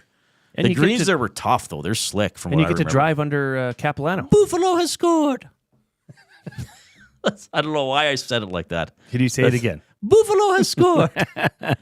when a team scores a goal on the ESTV, makes my day. Send in things that you want Reid to say that live to. I'll lose my voice. Come on, it's too growly. come on. It's on the machine. Come on. It's on the machine. I don't think it is. Yes, it is. Coob, it's on the machine, isn't it? Dustin, are you there? Is it on the machine? It might be By the on machine, Dusty's I mean the computer. little sound Are mixer. you there? I'm just yelling out, No, it's on the machine. Dustin got this fancy Dustin would be computer. like, which machine, Reid? There's like 40 machines. Is it on the arcade machine? No, you saying makes my day is not on the arcade machine. We have another clip here. Barry Getman has a good one. He says, things that Vancouver people say, Michael Bublé's from here. Right? Is he really? I believe so. Is Ryan Reynolds from there? Gotta be. Michael J. Fox was born in Edmonton, moved around quite a bit as a kid. It says he primarily grew up in Burnaby, by the way, which I guess is a suburb of Vancouver. Would you call it? No, Burnaby, it's its own city. Well, it is a suburb to Vancouver, though. I guess Vancouver's the main city. You know what is neat today, though, Reid? Is you found out that EST is a leader in sports in Edmonton. Yeah, we really are. Like we had this has Klingberg, been an awesome breaking day. news. We're all EST over it all was day. all over it. Every show had everything, and people were tuning in. What a massive day it was. Thank you to the listeners for supporting EST. And come back often. And give us 2 more thumbs up to get to 250. I mean, I don't know what to do. I've got 2 words of the day. Which we're going to do after the break. Oh. And you can text in to the River Cree inbox, 780-218-9999. River Cree Resort and Casino, home of Tap 25 restaurant, where the entire menu is 50% off 7 days a week from 2 to 5 p.m. We're going to see if I can spell and figure things out when we get back.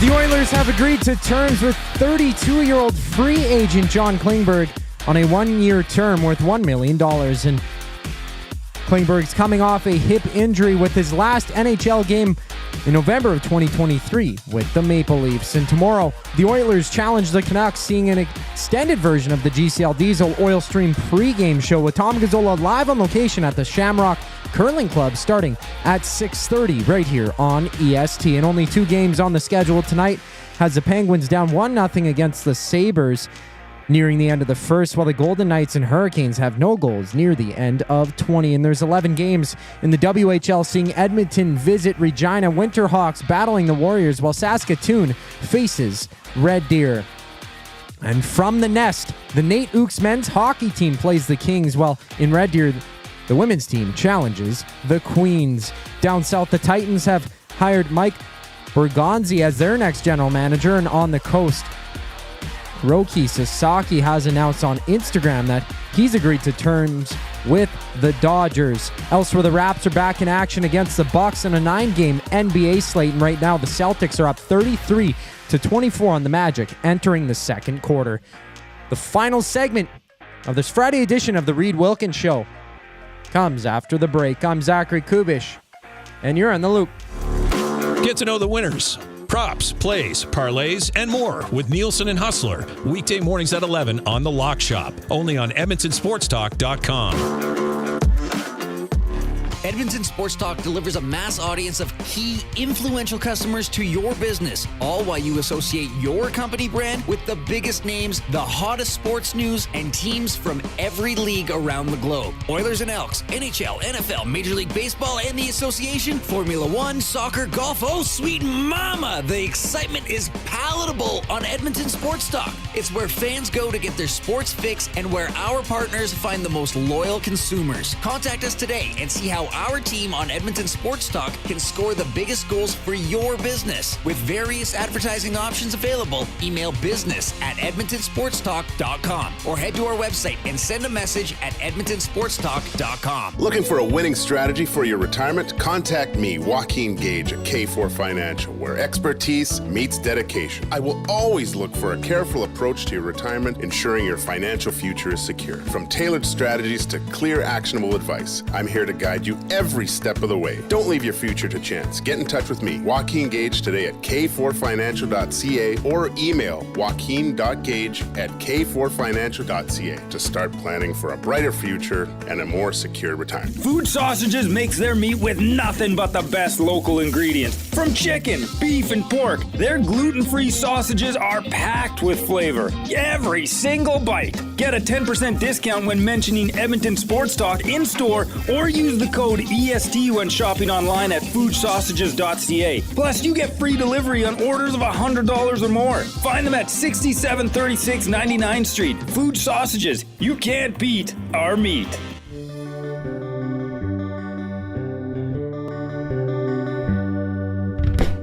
So I take my friends' encouragement, trying hard not to pitch a tent, be a man, sweeper off her feet. Here I go. I think, is the lyric there trying hard not to pitch a tent?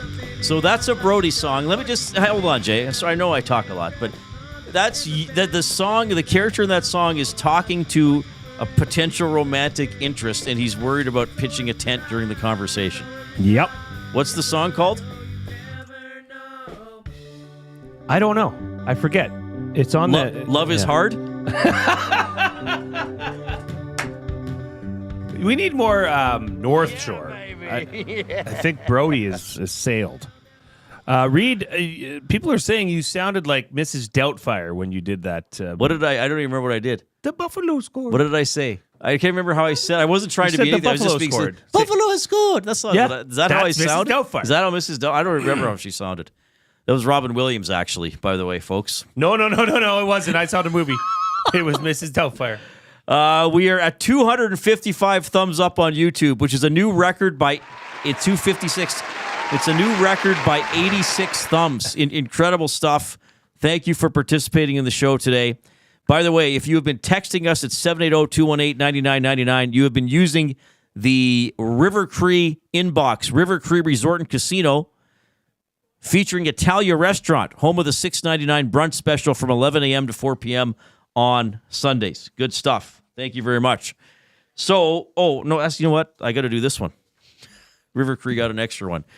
Portions of this hour presented by Canadian Brewhouse. Wing Wednesdays, unbeatable at the CBH, only 69 cents each, and a mountain of flavors to savor. Flavor of the month in January, passion fruit habanero. Do that wing thing. Flavor of the month in January, passion fruit habanero. Do that wing thing every Wednesday at the Canadian Brewhouse. So because we got so many thumbs up, we're going to do 2 words of the day. So, sorry. No, we can do that. Word of the Which day are we doing first? with Reid and Jay. This. Oh, I'm sorry. Did I break your concentration? What do they got to say? Say what again? Say what again? I dare you. Let's find out. English, do you speak it? then you know what I'm saying. All right, Koob made the intro. Good stuff, Koob. So Jay gives me a word, and I have to spell it and then try to get the definition. That's how it works. And play along at home. Please do. Or in your car. The first word of the day is castigate. Castigate. Oh, I know this word. Castigate. Oh, I used to know this word. Castigate. Oh, what does that mean? I should know what it's not like a big complicated definition. I can't remember, Jay. Castigate is a verb to subject to severe punishment, reproof, or criticism. To subject to severe punishment, reproof? What's reproof? Maybe that's the second another word of the word day. within a word. Or criticism. The judge castigated the lawyers for their lack of preparation. Okay. It's like scolding. It's like a Chief Andy reprimand. Yeah. Well done. Chief Andy knows his stuff. Chief Andy knows his words.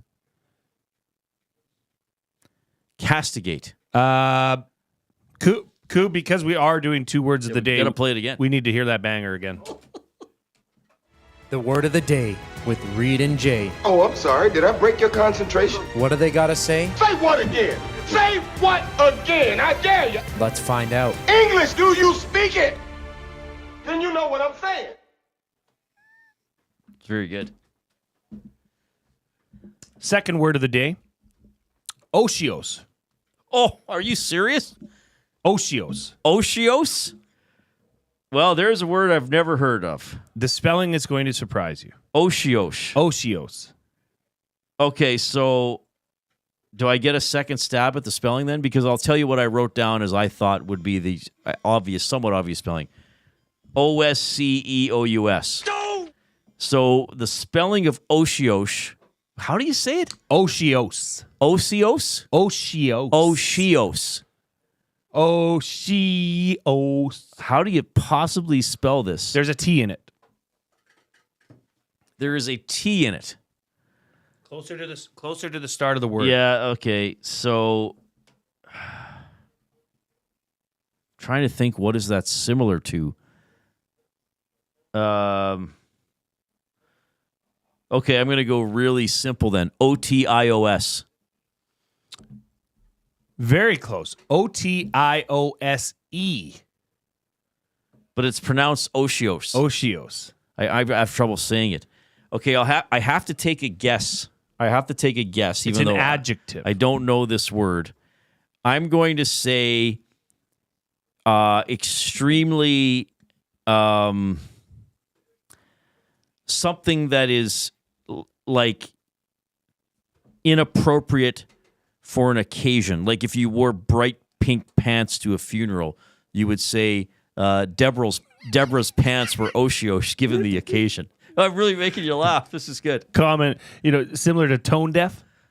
Otios is a formal word typically used to describe either something that serves no useful purpose or something that has no use or effect. So the flipper on the small of my back was quite Otios. I can't even say it probably. Otios. I enjoyed the storyline, but was bothered by the Otios punctuation. Wow. The new zoning regulations rendered their proposal for the empty lot Otios useless. I don't know where he's finding these words, but they're pretty good. I have my sources. Otiose. Yes. All right. I did not know that was a word. I don't know if I'll ever use that word. Castigate, I could see myself using. Chief Andy says, LOL, Reid. Well, if I'm not going to be right, I might as well be entertaining. I wonder if Chief Andy do that one. He didn't.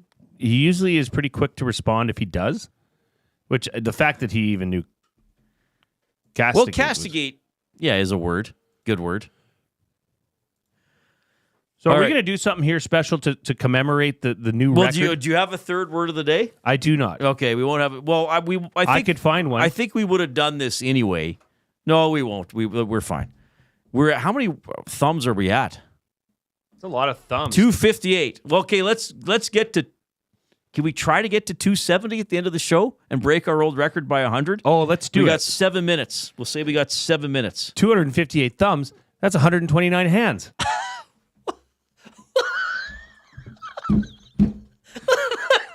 That's incredible. Well, Oh, 129 my God. sets of hands. You're right. 129 people. You know? Mex Bazuzu. Now that Chad Johnson isn't doing anything, he changed his name to Oshio Cinco. Oh, that's baby. incredible. Oh, my God, that's good. What a banger that was. Way to go, Mex. All right. I remember the first time Mex Bazozu wrote into the show. Do you? The very first time? I do. Because he came in with authority and just started delivering hits. He has good stuff. What was it? It was he has movie. He always has good movie stuff. It was our first on location at Sit and Sleep. I don't remember what he said. I don't remember exactly what he said, but I remember the day because we had a hell of a time trying to pronounce his name. Oh yeah, I wasn't sure how to say it. And then we met him, which is awesome. Wonderful man. So one thing that Dustin and Eric do it better than anybody, maybe in the history of radio broadcasting. Just first of all, I was listening the other morning when Dustin was reading off all the goal songs they have, going back to the Pat Maroon Big Rig song and how long. Like, does Dustin write all these songs and get someone to record them? Yes. Or listeners contribute songs sometimes? It's I pretty think amazing. he writes them all. But he loves dropping in little audio bites, which, of course, in this medium, you got to use audio, and we do.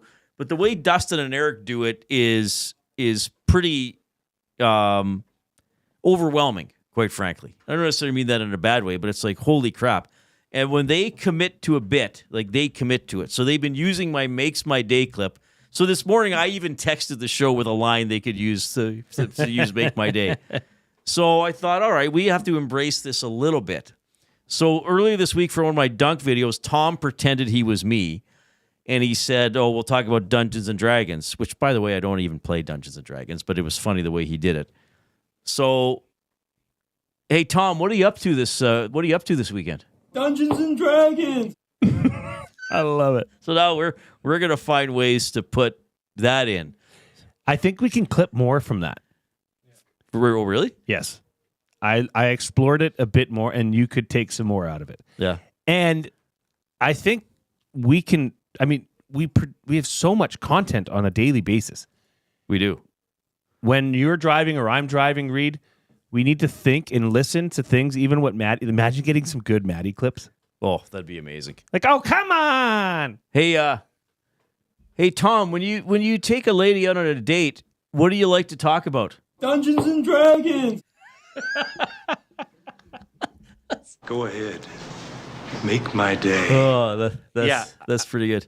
I think we can start clipping some stuff and carry on with this. Hey, Tom, you're so distracted today. What's going on? Dungeons & Dragons. No, too soon? No. Yeah, now I got to think of ways to bring in Tom's Dungeons & Dragons line. Yeah, you know, the Oilers are so distracted in the first period of games. I wonder what's on their minds. Dungeons & Dragons. I think I'm the only person who thinks this is funny. Sorry, everybody. Tom, why are you in such a rush to get out of here after the hangout? Dungeons & Dragons. Oh, my God. Besides the pre- and post-game show tomorrow, Tommy, what are you up to? Dungeons & Dragons. This gets better as it goes on. We're still getting Klingberg stuff. Jax says, how the heck can someone be good after being away from the NHL for so long? He's old and gibbled. Well, I have that concern. Bonus points for using the... Do you want to read that one? Yeah. He's old and gibbled. Jax, you get a bonus point for using the word gibbled. I do share your concern about the amount of time Klingberg has missed. He at 32, I wouldn't say he's old, though. You want to do you can read that one. Chief Andy just delivered a hit. Hey, Tommy, what are the name of your short shorts? Dungeons & Dragons. Row almost all of it would be the short answer to your question. Evil twin. Tommy, why is your hair messy? Dungeons and Dragons. Like, it doesn't even have to make sense necessarily. Tom, what's up with all the empty space in your refrigerator? Dungeons and Dragons. Tom, what are you doing instead of going shopping for food? Dungeons and Dragons. Can you not afford food, Tommy? Your fridge is so bare. Dungeons and Dragons. Oh my God. I don't even know what's going to happen. Coob's like, I think the computer broke. He's playing it so much. His VIC 20 froze. Dungeons and Dragons. I didn't think he was going to play it there. Oh gosh. Okay, we may have unlocked a new character for Reid. This is God. We'll be listening with clips in mind. Looking for a sound clip. But there's the fridge. Did Coop just put the fridge up, or was that on a few minutes ago? No, he did. Yeah. My YouTube feed's a little behind.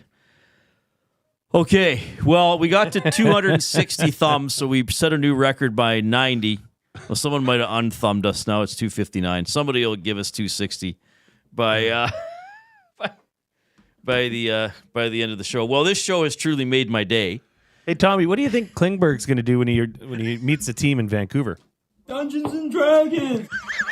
You imagine if a guy new to a team brought it to the locker room? He's like, hey, guys, for bonding, can we play? What do they call it? Okay, Nuge, you're an orc.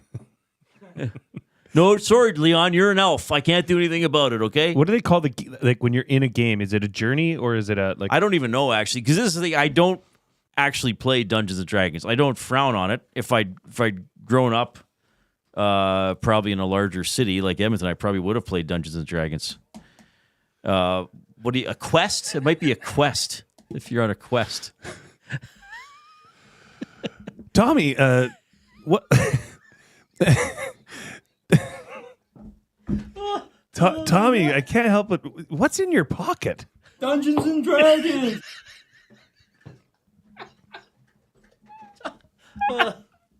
Tom, can you name Dungeons and Dragons? Tom, can you name a specific location you'd like to build a hotel and the name of a team that you would like to see in the NHL? Dungeons and Dragons. Oh my God. Okay, we better go. Incredible show. Yes, John Klingberg has agreed to terms with the Edmonton Oilers. $1 million prorated signing bonus of $350,000. So there we go. Speaking of Tom, Hello Hockey with Belzy at 10 tomorrow morning. So jump on the stream there. 6:30 for an extended GCL Diesel Oil Stream pregame show with Tom and Hernan, leading into the Oilers and Canucks at 8. On behalf of Zachary, Kubusch, and Jason Milne, I'm Reid Wilkins. Have a great weekend. Dungeons and Dragons. Edmonton Sports Talk delivers a mass audience of key, influential customers to your business, all while you associate your company brand with the biggest names, the hottest sports news, and teams from every league around the globe. Oilers and Elks, NHL, NFL, Major League Baseball, and the association, Formula One, soccer, golf, oh sweet mama! The excitement is palatable on Edmonton Sports Talk. It's where fans go to get their sports fix and where our partners find the most loyal consumers. Contact us today and see how our team on Edmonton Sports Talk can score the biggest goals for your business. With various advertising options available, email business@edmontonsportstalk.com or head to our website and send a message at edmontonsportstalk.com.